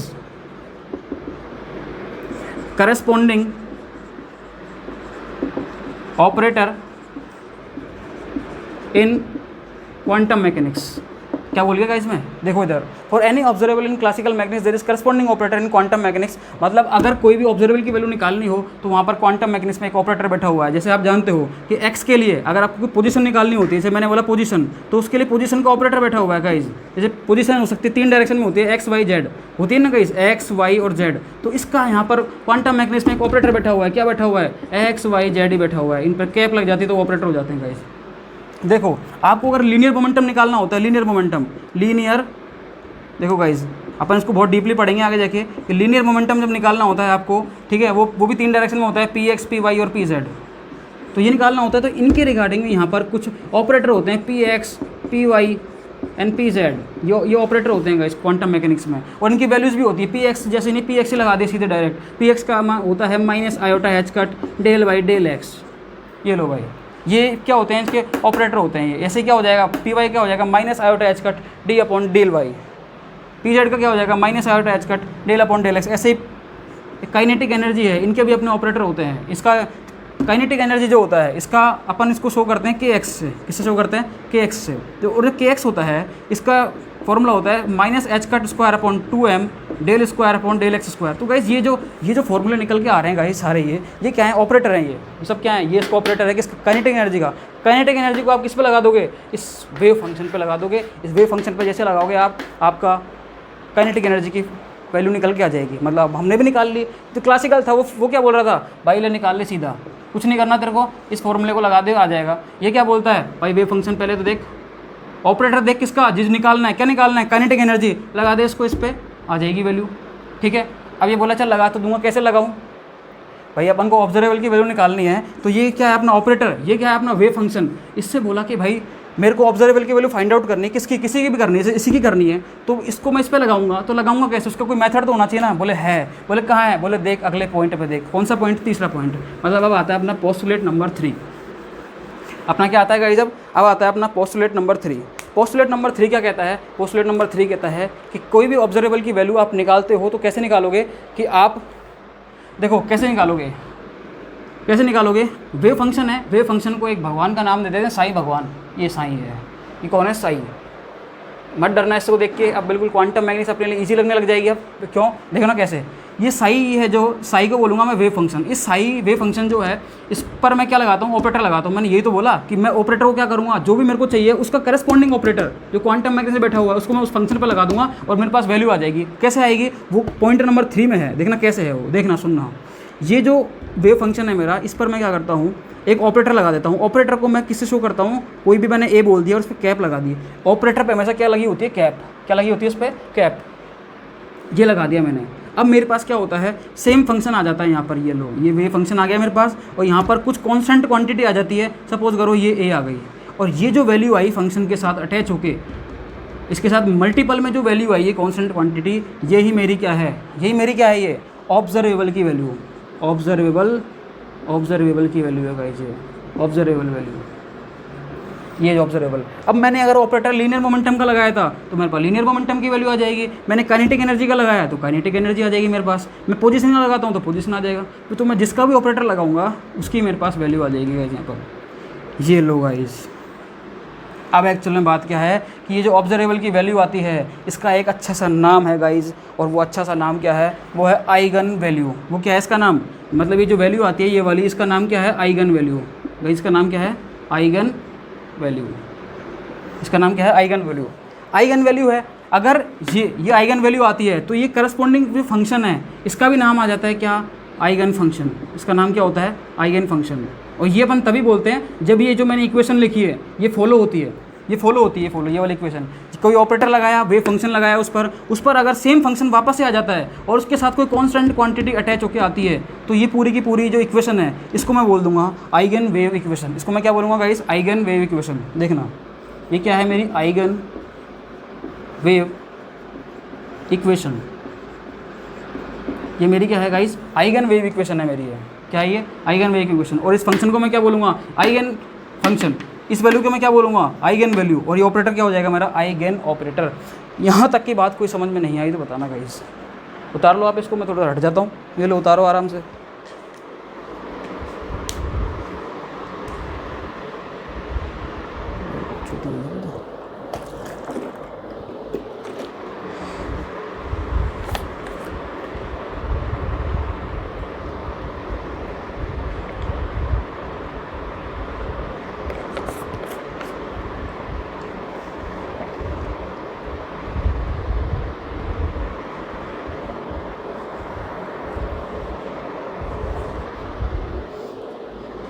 हाँ जी बोलिए भाई, कुछ में कोई दिक्कत है क्या आपको यहाँ तक? अरे कुछ भी नहीं है। कोई भी सिस्टम होता है उसका एक अपना वेव फंक्शन होगा। श्रोडिंगर ने कुछ पोस्टुलेट दिए थे उसके अकॉर्डिंग। फिर बोलते हैं कि अगर इस वेव फंक्शन है तो यूज़ क्या है इसका, बोले इससे हम कोई भी ऑब्जर्वेबल जो होता है उसकी वैल्यू फाइंड आउट कर सकते हैं। बोले कैसे, बोले इसके जो कोई भी ऑब्जर्वेबल होता है उसका करस्पॉन्डिंग क्वांटम मैकेनिक्स में एक ऑपरेटर बैठा हुआ है। बोले अच्छा, बोले कैसे निकालेंगे, बोले पोस्टुलेट नंबर 3 पर आओ। वो क्या कहता है, आइगन वैल्यू इक्वेशन। उसका मतलब क्या है, अगर किसी भी ऑपरेटर को किसी भी मतलब जिसकी वैल्यू निकालनी है, जिसकी मतलब ऑब्जर्वेबल की वैल्यू जो भी निकालनी है, उसके करस्पॉन्डिंग ऑपरेटर को लगाओ किस पर, उसके वेव फंक्शन पर, और वो सेम वेव फंक्शन आ जाए और उसके साथ कॉन्स्टेंट क्वांटिटी आ जाए। वो कॉन्स्टेंट क्वांटिटी क्या होती है, ऑब्जर्वेबल की वैल्यू, जिसे हम आइगन वैल्यू कहते हैं। आइगन वैल्यू कहते हैं उसको। और इस इक्वेशन को अपन क्या बोलते हैं, आइगन वैल्यू इक्वेशन। बोलो गाइस, यहाँ तक कोई दिक्कत है क्या? नहीं होनी चाहिए गाइस, क्योंकि सिंपल है बिल्कुल ये, ठीक है। इन पोस्टुलेट को अपन डीपली और पढ़ेंगे। अभी जब अपन बिल्कुल पोस्टुलेट पढ़ेंगे तो अपन इसको बहुत डीपली पढ़ेंगे गाइस, और भी डीपली पढ़ेंगे इनको अपन। अभी तो मैं आपको बता रहा हूँ, क्योंकि अभी अपने पास एक स्टेटमेंट निकल के आया था कि डी ब्रोगली क्या बोल के गया था कि भाई कोई भी मैटर होता है वो दो प्रकार के नेचर शो करता है, पार्टिकल नेचर और वेव नेचर। अब जब वेव नेचर होता है, वेव नेचर को किसने पकड़ लिया, श्रोडिंगर ने। श्रोडिंगर क्या बोला कि अगर कोई पार्टिकल वेव नेचर शो करता है तो वेव नेचर के रिगार्डिंग उसकी एक वेव इक्वेशन होगी और उसका सॉल्यूशन क्या निकल के आएगा, वेव फंक्शन, जिसको क्या बोलते हैं, श्रोडिंगर वेव फंक्शन, ठीक है। और वहीं से ही उसने कुछ पोस्टुलेट दिए जिनके अकॉर्डिंग अपन सारी की सारी ऑब्जर्वेबल की वैल्यू निकाल सकते हैं, जिनको अपन क्या बोलेंगे, आइगन वैल्यू, ऑब्जर्वेबल की वैल्यू, ठीक है। अब आगे सुन लो ध्यान से, सुनना भाई ध्यान से सुनना भाई। कोई दिक्कत है तो बता दे रहा, कमेंट बॉक्स में लिख देना भाई।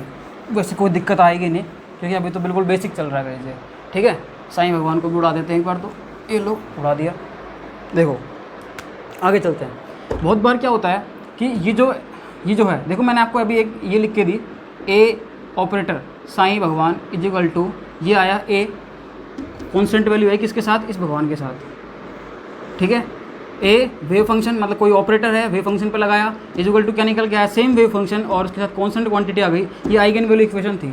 अब ये ऑपरेटर अगर क्या हो एनर्जी का, अपन भाई निकालते क्या है, पूरी क्वांटम मैकेनिक्स अपन एनर्जी निकालते तो फिरते रहते हैं, एनर्जी तो निकालते हैं अपन। तो एनर्जी जो टोटल एनर्जी होती है, तो एनर्जी क्या होती है, टोटल एनर्जी इक्वल टू क्या होता है, total energy is equal to क्या होती है, kinetic energy plus potential energy.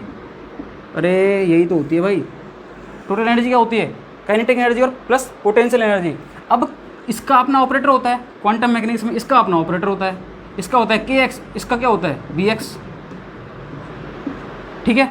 अब ये जो टोटल एनर्जी होती है क्वांटम में, इसका भी एक ऑपरेटर बैठा हुआ है जिसको बोलते हैं एच एक्स, एच बोलते हैं इसको, एच का मतलब क्या है, एच का मतलब है हैमिल्टोनियन ऑपरेटर। ये हैमिल्टोनियन ऑपरेटर बैठा हुआ है, ये कौन बैठा हुआ है, हैमिल्टोनियन ऑपरेटर क्वांटम मैकेनिक्स में बैठा हुआ है गाइस। ये कुछ भी हो, कोई भी फंक्शन हो, कोई भी सिस्टम हो, उसका अगर वेव फंक्शन मिल जाए, उस पर लगा दें इसको, तो वो उसकी टोटल एनर्जी को निकाल के दिखा देता है, टोटल एनर्जी को। सुनना गाइस, अभी इसको अपन एच से शो करते हैं, इसको किससे शो करते हैं अपन, इसको एच से, किसे शो करते हैं इसको एच से। अब देखो ये एक ही जगह मैंने एच लगा दिया एच, ये एक वेव फंक्शन है, सॉरी ये एक ऑपरेटर है टोटल एनर्जी का, और ये वेव फंक्शन है h psi is equal to. अब एच जो मैंने बोला अभी, ये क्या टोटल एनर्जी का ऑपरेटर है, तो यहाँ पर जो निकल के आएगी, मतलब ये वेव फंक्शन तो आएगा ही, और साथ में एक कॉन्स्टेंट क्वांटिटी आएगी, ऑब्जर्वेबल की वैल्यू आएगी। वो किसकी वैल्यू होगी, अरे वो टोटल एनर्जी की तो वैल्यू होगी, तो टोटल एनर्जी को मैं इसे शो कर दूँ, ये लो। तो गाइस आप यही तो पढ़ते हो, h psi is equal to E psi, quantum mechanics का सबसे सिंपल और बहुत ही अच्छा दिखने वाला, बहुत ही डरावना, ये क्या है, ये इक्वेशन है, ये फॉर्मूला है, ये लो H psi is equal to E psi, यही तो पढ़ते हैं अपन। तो कहाँ से निकल के आता है ये यहाँ से निकल के आता है, आपको समझ में आ गया होगा। हैमिल्टोनियन अपन क्या करते हैं, पूरी क्वांटम में मैक्सिमम एनर्जी निकालेंगे अपन, तो एनर्जी का ऑपरेटर क्या होता है, टोटल एनर्जी का, Hamiltonian operator H psi is equal to E psi, E क्या निकल के आएगी, मेरी टोटल एनर्जी निकल के आएगी यहाँ से, तो ये आपके समझ में आ गया होगा। अब जब इस आइगन वैल्यू इक्वेशन से हम तो एनर्जी नहीं निकाल पाते, जब आइगन वैल्यू इक्वेशन से हम एनर्जी नहीं निकाल पाते, तो क्या करते हैं, फिर हम चौथा पोस्टुलेट यूज़ में लेते हैं। हम चौथा पोस्टुलेट क्या कहता है अपना, कि जब थर्ड पोस्टुलेट यूज़ में ना आए तो फोर्थ पोस्टुलेट होता है, इसको बोलते हैं अपन एवरेज वैल्यू या एक्सपेक्टेशन वैल्यू। जब उससे एनर्जी नहीं निकलती, उससे कोई ऑब्जर्वेबल की वैल्यू नहीं निकलती, तो अपन यूज़ लेते हैं एक्सपेक्टेशन वैल्यू मेथड। अलग मेथड है दूसरा बिल्कुल, ये एक्सपेक्टेशन वैल्यू मेथड। इसको अपन एक नाम और देते हैं, average value method, average value method, ये दो नाम देते हैं अपन इसको, एक्सपेक्टेशन वैल्यू मेथड और एवरेज वैल्यू मेथड, ये दोनों नाम दे दिए अपन ने इसको। ये पोस्टुलेट नंबर 4 है, इससे अपन निकाल सकते हैं भाई, ये इससे अपन आराम से निकाल सकते हैं, ठीक है। जब अपन बात करते हैं क्लासिकल की, तो क्लासिकल में फॉर्मूले से निकालते हैं, यहाँ से अपन आइगन वैल्यू से निकालते हैं ऑब्जर्वेबल की वैल्यू, और ऑब्जर्वेबल की वैल्यू जब इससे निकालते हैं अपन आइगन वैल्यू इक्वेशन से, तो निकल जाती है। अगर नहीं निकलती तो अपन ये एक्सपेक्टेशन वैल्यू मेथड यूज़ में लेते हैं गाइस, ठीक है। अब ये तो हो गया पोस्टुलेट नंबर 4, इनके बारे में बहुत अच्छे से पढ़ेंगे गाइस अपन आगे जाके, बस मैं आपको बता रहा हूँ क्योंकि इसकी बात आई थी, क्योंकि श्रोडिंगर का नाम आया भाई साहब, इसलिए मैंने आपको ये बताई। अब सुनना, पोस्टुलेट नंबर 5 क्या कहता है, पोस्टुलेट नंबर 5 होता है टाइम डिपेंडेंट श्रोडिंगर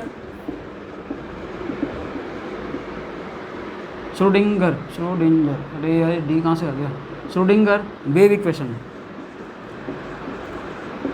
समझ गए बात इसको। पोस्टुलेट नंबर क्या कहता है, time dependent Schrodinger wave equation है, इसके बारे में बताता है ये। और पोस्टुलेट नंबर 6 आता है अपना, जब किसी भी फंक्शन में अपन स्पिन इंट्रोड्यूस करा देते हैं, व्हेन स्पिन इंट्रोड्यूस, सब पढ़ेंगे गाइस, आगे जाके पढ़ेंगे अपन, इनको बहुत डिटेल में पढ़ने वाले हैं गाइस, बहुत ज़्यादा डिटेल में पढ़ने वाले हैं, ठीक है। तो ये 6 पोस्टुलेट आपके समझ में आए या नहीं आए, बोलो गाइस। मैं एक बार इनको फटाफट से रिवाइज कराता हूँ आपको, सुनना बहुत ध्यान से सुनना गाइस, सुनना ध्यान से। मैंने आपको 6 पोस्टुलेट क्या क्या बताया, देखना। मैंने आपसे बोला कि पहले डी ब्रोगली बोल के गया था, क्या बोल के गया कि कोई भी पार्टिकल होता है वो वेव नेचर शो करता है, उसको श्रोडिंगर ने क्या बोला कि अगर वेव नेचर शो करता है तो उसकी अपनी एक वेव इक्वेशन होगी, उसका सोल्यूशन वेव फंक्शन निकल के आएगा, और किसी भी सिस्टम का अपना एक वेव फंक्शन होता है। वो वेव फंक्शन से अपन क्या निकाल सकते हैं, ऑब्जर्वेबल की वैल्यू निकाल सकते हैं। कैसे निकालते हैं, वो पोस्टुलेट नंबर 2 है कि for every observable in classical mechanics there is corresponding operator in quantum mechanics. तो क्वांटम मैकेनिक्स में हर एक ऑब्जर्वेबल की वैल्यू निकालने का एक ऑपरेटर बैठा हुआ है, उसको उसके वेव फंक्शन पे लगाओ और ऑब्जर्वेबल की वैल्यू निकालो। अब वो कैसे निकालते हैं, उसके लिए पोस्टुलेट नंबर 3 है, वो क्या है, eigen value method. Eigen value equation के थ्रू अपन क्या निकाल सकते हैं, ऑब्जर्वेबल की वैल्यू निकाल सकते हैं। और वो कैसे निकालते हैं कि अपन ऑपरेटर लिया, फंक्शन पे लगाया, वैल्यू आई, फंक्शन भी साथ में आ गया। और जब ये इक्वेशन काम नहीं करती तो पोस्टुलेट नंबर 4 काम आता है, एक्सपेक्टेशन वैल्यू या एवरेज वैल्यू मेथड। जब और उसके बाद अपन एक जो 5th पोस्टुलेट है वो है time dependent Schrodinger wave equation, और छठा है जब स्पिन इंट्रोड्यूस करा देते हैं। तो अपन को आगे और आराम से पढ़ेंगे गाइस। अब सुनना जो मैं कहना चाह रहा हूँ आपसे, सुनना भाई। ये जो पोस्टुलेट है, ये जो श्रोडिंगर ने जितने पोस्टुलेट दिए, इनका रियल लाइफ में कोई मीनिंग नहीं है गाइस, कोई मीनिंग नहीं है इनका रियल लाइफ में। बस ये पोस्टुलेट नहीं, अजम्पशन है। ये श्रोडिंगर ने अजम्पशन किए और दे दिया। तो भाई आपके दिमाग में ये आ रहा होगा भाई इसको अपन पढ़ते क्यों हैं, ये सारे के सारे पोस्टुलेट को अपन पढ़ते क्यों हैं। तो उनको पढ़ने के पीछे एक रीज़न है गाइस, बहुत बड़ा रीज़न है। वो ये है, देखना सुनना, ये जो जितने भी पोस्टुलेट दिए गए हैं, ये सारे पोस्टुलेट, इनसे जो रिजल्ट निकल के आते हैं, ये जो पोस्टुलेट हैं, जैसे कोई भी आपने ऑपरेटर है उसको फंक्शन पे लगाया और रिजल्ट निकल के आया, आपने एनर्जी निकल के आई। अब वो एनर्जी जो निकल के आती है, वो जो एनर्जी है वो वही एनर्जी होती है जो मैटर या पार्टिकल अपने बिहेवियर में शो होता है, मतलब उस चीज़ को शो करता है, वो एग्जैक्टली वही आती है निकल के। मैं क्या कहना चाह रहा हूँ, मैं ये कहना चाह रहा हूँ आपसे कि जो जितने पोस्टुलेट हैं, ये रियल लाइफ में इनका कोई मीनिंग नहीं है गाइस, कोई मीनिंग नहीं है इनका, कोई मीनिंग नहीं है इनका रियल लाइफ में। लेकिन इनसे जो रिजल्ट निकल के आते हैं, इनसे जो रिजल्ट निकल के आते हैं वो वही रिजल्ट होते हैं जो पार्टिकल एग्जैक्टली शो करता है। समझ गए गाइस, इनसे जो रिजल्ट्स आ रहे हैं ये क्या है, जो पार्टिकल के रिजल्ट आते हैं ना, पार्टिकल प्रैक्टिकल रिजल्ट आते हैं। पार्टिकल जो होता है जो अपने बिहेवियर को शो करता है, जिसका जो बिहेवियर है उसको जो शो करेगा, वो रिजल्ट जो आते हैं ये सेम इससे मैच कर जाते हैं। ये समझे, पार्टिकल का जो भी बिहेवियर वो शो करता है वो, और इन पोस्टुलेट से जो रिजल्ट आ रहे हैं वो दोनों आपस में क्या करते हैं, एग्जैक्टली सेम आ जाते हैं गाइस, बिल्कुल एग्जैक्टली सेम आ जाते हैं। इसलिए आज तक इन पर किसी ने उंगली नहीं उठाई, इन पर कोई भी क्वेश्चन करने वाला नहीं है, इन पर कोई भी किसी ने भी आज तक ऑब्जेक्शन नहीं उठाया। और यही रीज़न है कि ये पोस्टुलेट अभी तक चले जा रहे हैं गाइस। लेकिन ध्यान रखना, ये पोस्टुलेट, जितने भी पोस्टुलेट्स हैं ये श्रोडिंगर ने जो दिए हैं, ये सारे के सारे वेल डिफाइंड, ये सारे के सारे पोस्टुलेट जो हैं वेल डिफाइंड नहीं है रे। समझ में आया या नहीं आया भाई, ये वेल डिफाइंड नहीं है गाइस। ये वाले सारे जितने पोस्टुलेट हैं ये वेल डिफाइंड नहीं है। क्यों, क्योंकि वेल डिफाइंड नहीं है ये, क्योंकि इनका कोई दिया ही नहीं इसने कुछ, इसने तो बस बोल दिया और चला गया। लेकिन इनसे जो रिजल्ट आ रहे हैं वो एग्जैक्टली मैच कर रहे हैं किससे, जो पार्टिकल अपना बिहेवियर शो कर रहा है। इसलिए इन पर कोई ऑब्जेक्शन नहीं उठाया जाता, ये बिल्कुल इनको माना जा रहा है गाइस अभी तक भी। तो इन पर आप भी उंगली मत उठाना कि आप उठाओ कि भाई ये तो प्रूव ही नहीं हुआ तो मैं क्यों मानूँ, मत मानो। एग्जामिनर फिर नंबर भी नहीं देगा आपको, ठीक है। आगे सुनना गाइस, मैं आपको एक बात और बताता हूँ, बहुत अच्छी बात है, वो बहुत काम की बात है गाइस, सुनना उसको, सुनना, देखो सुनना ध्यान से। डी ब्रोगली एक बात बोल के गया भाई, डी ब्रोगली एक बात बोल के गया, क्या बोल के गया, डी ब्रोगली ने एक बात बोली कि कोई भी मैटर होता है, कोई भी क्या होता है मैटर, वो दो नेचर शो करता है। क्या करता है वो, दो नेचर शो करता है, एक तो पार्टिकल नेचर और एक क्या करता है, वेव नेचर। वो क्या करता है, दो नेचर शो करता है, एक तो पार्टिकल नेचर और एक वेव नेचर। दोनों ही नेचर के बारे में ये इसने बस बोल दिया और भाग गया, दोनों ही नेचर के बारे में बोल के ही भाग गया। मतलब इसको प्रैक्टिकली प्रूव नहीं कर पाया इस चीज़ को ये। और इसको जब ये प्रूव नहीं कर पाया प्रैक्टिकली, मतलब एक्सपेरिमेंटली इसने नहीं बताया, इसने बोल दिया केवल ये, और रिजल्ट सही आ रहे थे बिल्कुल, बोल के चला गया कि पार्टिकल नेचर शो करता है और वेव नेचर शो करता है। लेकिन अब सुनना भाई, हुआ क्या, जो इलेक्ट्रॉन है, आपने एक नाम सुना हुआ थॉमसन भाई साहब, कौन, थॉमसन, बिल्कुल थॉमसन। कोई यूँ भी बोलता है भाई जे थॉमसन, लो भाई बोल लो जे थॉमसन, जे थॉमसन है। इसने क्या बोला, जे थॉमसन एक बात बोल गया भाई, इसने जितने भी एक्सपेरिमेंट किए वो सारे के सारे किस पे किए थे, इसने सारे किए इलेक्ट्रॉन पे। किस पे किए, इलेक्ट्रॉन पे। इसने जितने एक्सपेरिमेंट किए वो सारे इलेक्ट्रॉन पे करे, और इसने अल्टीमेटली इसने एक बात बोला कि इलेक्ट्रॉन जो होता है वो क्या करता है, पार्टिकल नेचर शो करता है, पार्टिकल नेचर शो करता है, particle nature show particle nature. कुल मिला के बात ये है। तो डी ब्रोगली आया, बोले ये तो मैंने ही बोल दिया। बोले तूने तो सिर्फ बोला, मैंने प्रूव भी किया इसको। अपन देखते हैं 11th क्लास की बुक में कि वो कैसे शो करता है इस चीज़ को, ठीक है। तो जे थॉमसन ने क्या बोला कि पार्टिकल नेचर शो करता है, इसने एक्सपेरिमेंटली प्रूव करा इस चीज़ को। इसके बाद इसी का बेटा था एक, JP थॉमसन, कौन था भाई? सुनो भाई, सुनना भाई, ध्यान से सुनना, बहुत काम की बात है। जीके का भी क्वेश्चन बन सकता है ये, बहुत बड़े बड़े एग्जाम, कॉम्पिटिटिव एग्जाम में आया हुआ है, जो जनरल कॉम्पिटिशन होते हैं बिल्कुल, उनमें भी आया हुआ है क्वेश्चन। ये देखना क्या बोलने वाला हूँ मैं, बहुत ध्यान से समझना इसको। जीके का क्वेश्चन ही बन सकता है ये। जेपी थॉमसन जो है, जेपी थॉमसन ने क्या करा? जेपी थॉमसन इसी का बेटा था। इसने बोला मेरे पापा ने अगर पार्टिकल नेचर निकाला इलेक्ट्रॉन का, पार्टिकल नेचर ऑफ इलेक्ट्रॉन के बारे में बताया इसने, तो बोला इन्होंने अगर पार्टिकल नेचर ऑफ इलेक्ट्रॉन के बारे में बताया तो मैं भी कुछ करूं। और इन्होंने एक्सपेरिमेंट करते करते वेव नेचर ऑफ इलेक्ट्रॉन के बारे में बता दिया। वेव नेचर ऑफ इलेक्ट्रॉन के बारे में इन्होंने क्या कर दिया? बता दिया।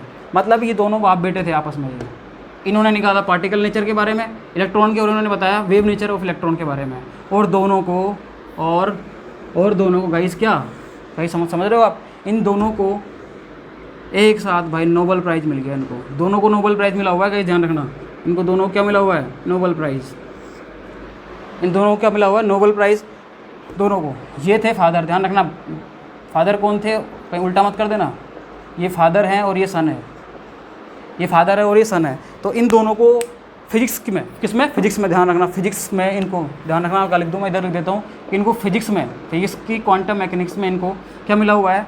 नोबेल प्राइज़ मिला हुआ है दोनों को। और ये फिजिक्स में एकमात्र बाप बेटे हैं जिनको दोनों बाप बेटों को क्या मिला हुआ है? नोबेल प्राइज़ मिला हुआ है। वैसे भी थोड़े बहुत इस बात को भी ध्यान रखना, इस बात को भी गाइस आप ध्यान रखना, इसको भी।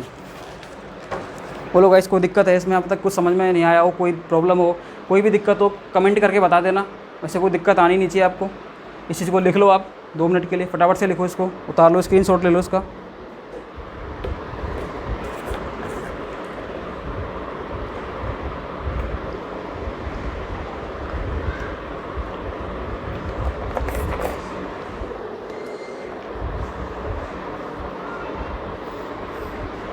हाँ जी भैया, कोई दिक्कत, कोई समस्या, कोई परेशानी, कोई और भी कुछ हो बता देना।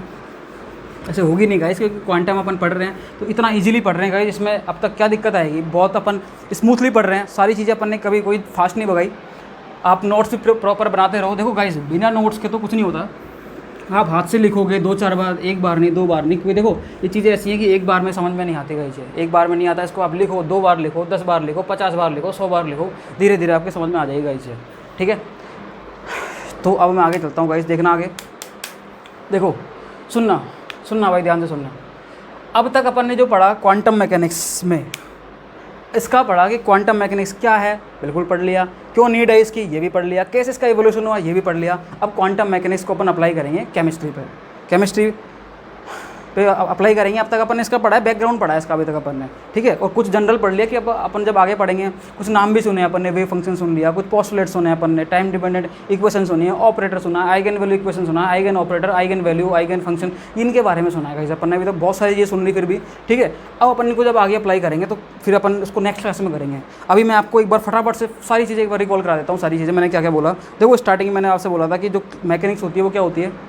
सुनना गाइस, बिल्कुल जो मैं बोल रहा हूँ 2 मिनट में सारी चीज़ें रिवाइज हो जाती हैं। अभी सारी चीज़ें जितनी मैंने पूरी क्लास में बताई आज है।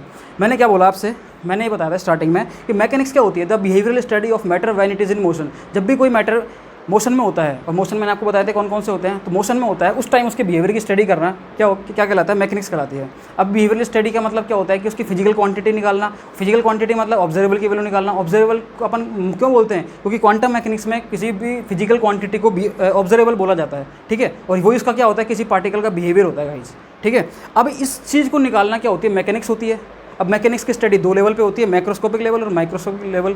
मैक्रोस्कोपिक लेवल पे जो स्टडी होती है उसको अपन बोलते हैं, वो बल्क लेवल पे होती है, इसलिए उसको क्या बोला जाता है, क्लासिकल मैकेनिक्स, जो अपन आज तक पढ़ते हुए हैं। और एक होती है क्वांटम मैकेनिक्स। क्वांटम मैकेनिक्स में स्टडी होती है बहुत छोटे लेवल पे, मतलब एटॉमिक लेवल और मोलिकुलर लेवल पे स्टडी होती है उसकी।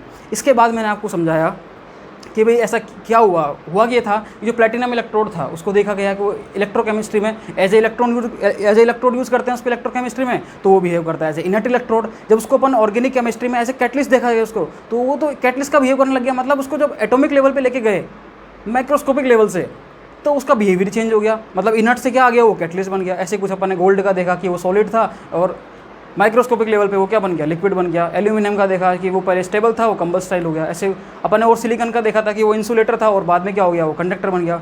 तो ऐसे करते करते अपन ने देखा तो अपन को क्वांटम की नीड पड़ी। फिर हुआ क्या, क्वांटम का ऐसे इवोल्यूशन कैसे हुआ, अपन आगे देखते हैं कि 1900 से पहले क्या होता था कि जो क्लासिकल मैकेनिक्स थी ये अब इसके बारे में बताया करती, पूरी स्टडी क्लासिकल मतलब बल्क लेवल पे हुआ करती थी, माइक्रोस्कोपिक लेवल पे हुआ करती थी। उसके बाद कुछ एक्सपेरिमेंट हुए नए नए, मैंने बताया था आपको कि इंडस्ट्रियल रिवोल्यूशन चल रहा था, बहुत बड़े बड़े मशीनें बन रही थी, बहुत बड़े बड़े आविष्कार हो रहे थे, बड़े बड़े एक्सपेरिमेंट हो रहे थे। तो उस टाइम पे कुछ एक्सपेरिमेंट ऐसे हुए जिनको क्लासिकल मैकेनिक्स एक्सप्लेन नहीं कर पाया, जैसे ब्लैक बॉडी रेडिएशन हुआ, जैसे कि फोटो इलेक्ट्रिक इफेक्ट हुआ, जैसे कि हीट कैपेसिटी का टेम्परेचर के साथ रिलेशन हुआ। इन चीज़ों को भी क्लासिकल मैकेनिक्स एक्सप्लेन नहीं कर पाया। उसके बाद आते हैं भाई साहब 1900 में सबसे पहले आया मैक्स प्लांक, उन्होंने एक रिलेशन दिया E=hν, एनर्जी के साथ रिलेशन दिया। क्लासिकल बोलता था कि energy is in the continuous form, जबकि ये क्या बोल गया कि एनर्जी भैया कंटिन्यूस फॉर्म में नहीं होती, वो तो एक क्वांटाइज होती है, क्वांटा की फॉर्म में होती है। Energy is in the form of quanta, और वो डिस्क्रीट होती है, उसके जो एनर्जी लेवल होते हैं उनमें क्या होती है, वो बटी होती है, डिस्क्रीट लेवल में होती है वो। समझ में आया। उसके बाद आइंस्टीन आया, आइंस्टीन ने उसी चीज़ को रूल फॉलो करते हुए क्या दे दिया, फोटो इलेक्ट्रिक इफेक्ट दे दिया। उसने बोला कि जो फोटोन होता है उसमें उसके साथ साथ उसकी खुद की एनर्जी के साथ साथ काइनेटिक एनर्जी भी होती है, ये बोल गया। उस कब आया था फोटो इलेक्ट्रिक इफेक्ट, ध्यान रखना 1905 में। इसके बाद 1911 की बात 7 में आइंस्टीन ने एक रिलेशन और दे दिया, उसको भी क्लासिकल एक्सप्लेन नहीं कर पाया। क्या था वो, हीट कैपेसिटी का टेम्परेचर के साथ रिलेशन, उसको भी वो एक्सप्लेन नहीं कर पाया। 1911 में आया था भाई साहब कौन, रदरफोर्ड ने न्यूक्लियस डिस्कवरी की। 1913 में आया कौन, ये बोर ने क्या दिया, बोर मॉडल। उसने बोला कि भाई साहब कि जो एंगुलर मोमेंटम होता है MVR, वो इंटीग्रल मल्टीपल होता है किसका, एन का। एच कट जो होता है, एच कट इसका क्या होगा, वो इंटीग्रल मल्टीपल होगा। सही है, MVR=NH कट होता है। और एच कट क्या होता है, H/2π। दैट मीन्स ये भी इसने भी क्या किया, इसने भी जो मैक्स प्लांक था उसी का रिलेशन फॉलो कर दिया, उसी की जो हाइपोथेसिस थी उसको फॉलो कर दी इसने भी। आगे पढ़ते हैं गाइस अपन इसको। देखो आगे फिर आया डी ब्रोगली जब आया तो पूरी कहानी क्वांटम की यहीं से स्टार्ट हो जाती है। डी ब्रोगली ने एक इतनी इंपॉर्टेंट बात बोल दी, बहुत बड़ी बात बोल दी। डी ब्रोगली क्या बोल गया कि कोई भी मैटर जो होता है वो दो नेचर शो करता है, ड्यूल नेचर ऑफ मैटर। कौन बोल गया, डी ब्रोगली। यहीं से क्वांटम की स्टार्ट हो जाती है। ड्यूल नेचर का मतलब पार्टिकल नेचर और वेव नेचर। अब ये दोनों नेचर जो होते हैं ये कैसे होते हैं, इसने क्या करा, आइंस्टीन का जो एक एनर्जी का मास के साथ रिलेशन था E=mc², उसको लिंक कर दिया किसके साथ में, प्लांक कांस्टेंट के साथ। E=hν और E=mc², दोनों को जब लिंक करा तो इसने एक रिलेशन निकाल के लाया, बहुत इंपॉर्टेंट। वो क्या था, λ=h/p। तो लेमडा का मतलब क्या है, लेमडा का मतलब है कि वो कोई भी पार्टिकल है वो वेव नेचर शो कर रहा है, कोई मैटर है वो क्या कर रहा है, वेव नेचर शो कर रहा है। तो वेव नेचर शो कर रहा है, तो इसी बात को किसने पकड़ लिया, श्रोडिंगर बोला, अरे भाई इधर देखो, श्रोडिंगर ने क्या बोला, इधर देखो कि अगर कोई भी मैटर है वो अगर पार्टिकल वेव नेचर शो कर रहा है तो उसकी एक अपनी वेव इक्वेशन होगी जिसका सोल्यूशन क्या निकल के आएगा, वेव फंक्शन। और उसका नाम क्या दे दिया, श्रोडिंगर वेव फंक्शन। और उसी के बेस पर उसने कुछ अजम्पशंस दिए, कुछ पोस्टुलेट्स दिए, जिनको अपन क्वांटम मैकेनिक्स पूरी की पूरी उन्हीं पोस्टुलेट पर बेस्ड है। और इनका कोई रियल लाइफ में कोई सेंस नहीं है, कोई मीनिंग नहीं है, लेकिन इनसे जो रिजल्ट निकल के आते हैं वो सारे के सारे रिजल्ट क्या होते हैं, वो एक्जैक्टली मैच करते हैं किससे, जो वो पार्टिकल बिल्कुल अपना बिहेवियर शो करता है उससे मैच कर जाते हैं। इसलिए आज तक इन पर कोई ऑब्जेक्शन नहीं उठाया गया है गाइस।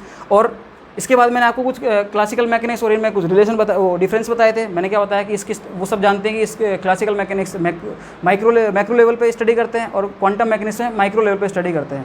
ये जो क्लासिकल मैकेनिक्स होती है ये सारी किस पे बेस्ड होती है, फॉर्मूलाज पे बेस्ड होती है सारी की सारी। पूरे मैकेनिक्स फॉर्मूला दिया, निकाल लिया, और इसमें चलते हैं न्यूटन्स लॉ। जबकि क्वांटम मैकेनिक्स जो है वो पोस्टुलेट्स पे बेस्ड होती है भाई। किस पे बेस्ड होती है, पोस्टुलेट पे।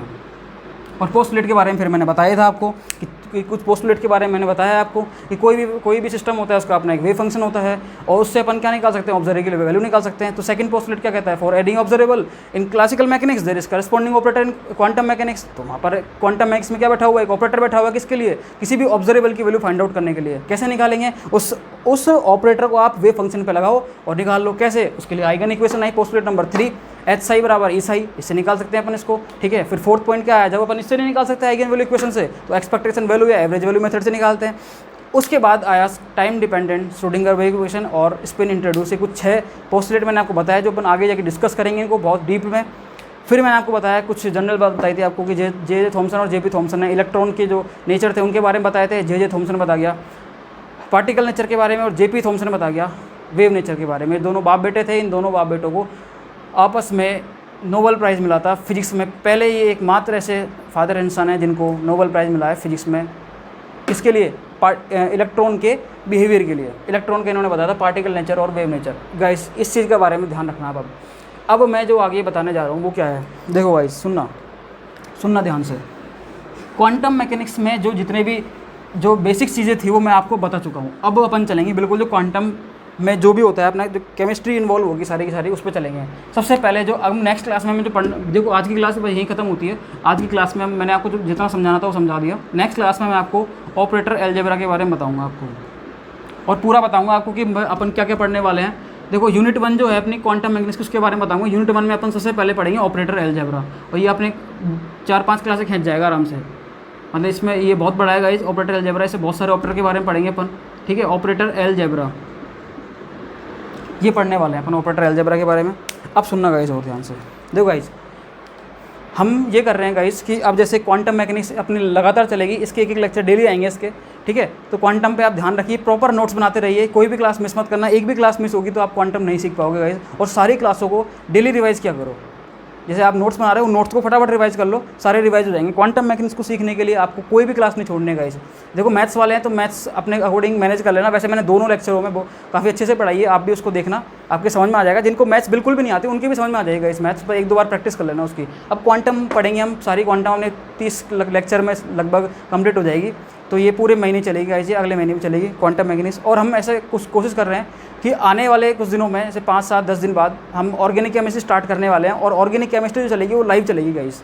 तो जितने भी आपके साथी हैं, आपके जो फ्रेंड्स हैं जो बाहर कोचिंग नहीं कर रहे हैं या जो अफोर्ड नहीं कर पा रहे हैं, ऑनलाइन कोर्स परचेज़ नहीं कर पाते, तो उनसे आप रिक्वेस्ट करना, उनको आप ये चैनल है सजेस्ट करना। तो ये चैनल पर आपको अब लाइव पढ़ाया जाएगा आगे से। अभी जो कुछ लेक्चर तो अभी तो आपके रिकॉर्डेड ही आएंगे, उसके बाद आपको लाइव पढ़ाएंगे हम। और लाइव में ऑर्गेनिक केमिस्ट्री भी स्टार्ट होने वाली है गाइस। तो अब से आगे हम आपको लाइव पढ़ाएंगे। ऑर्गेनिक केमिस्ट्री के लिए भी आप बिल्कुल प्रिपेयर रहना। अपने जितने भी साथी हैं, जितने दोस्त हैं, उनको बता देना आप इसके बारे में। और बिल्कुल देखते रहिए, ढंग से पढ़ते रहिए, समझते रहिए। और कोई प्रॉब्लम आए तो आप कमेंट बॉक्स में बता दें, और आप हमें पर्सनली भी कॉन्टैक्ट कर सकते हैं, ठीक है गाइस। तो थैंक यू सो मच, आप इस चीज़ को देखिए। कोई भी प्रॉब्लम आए गाइस, हम आपके लिए बैठे हैं, आपकी सारी प्रॉब्लम्स हम यहाँ पर सॉल्व करेंगे। And thank you so much, thanks for the cooperation.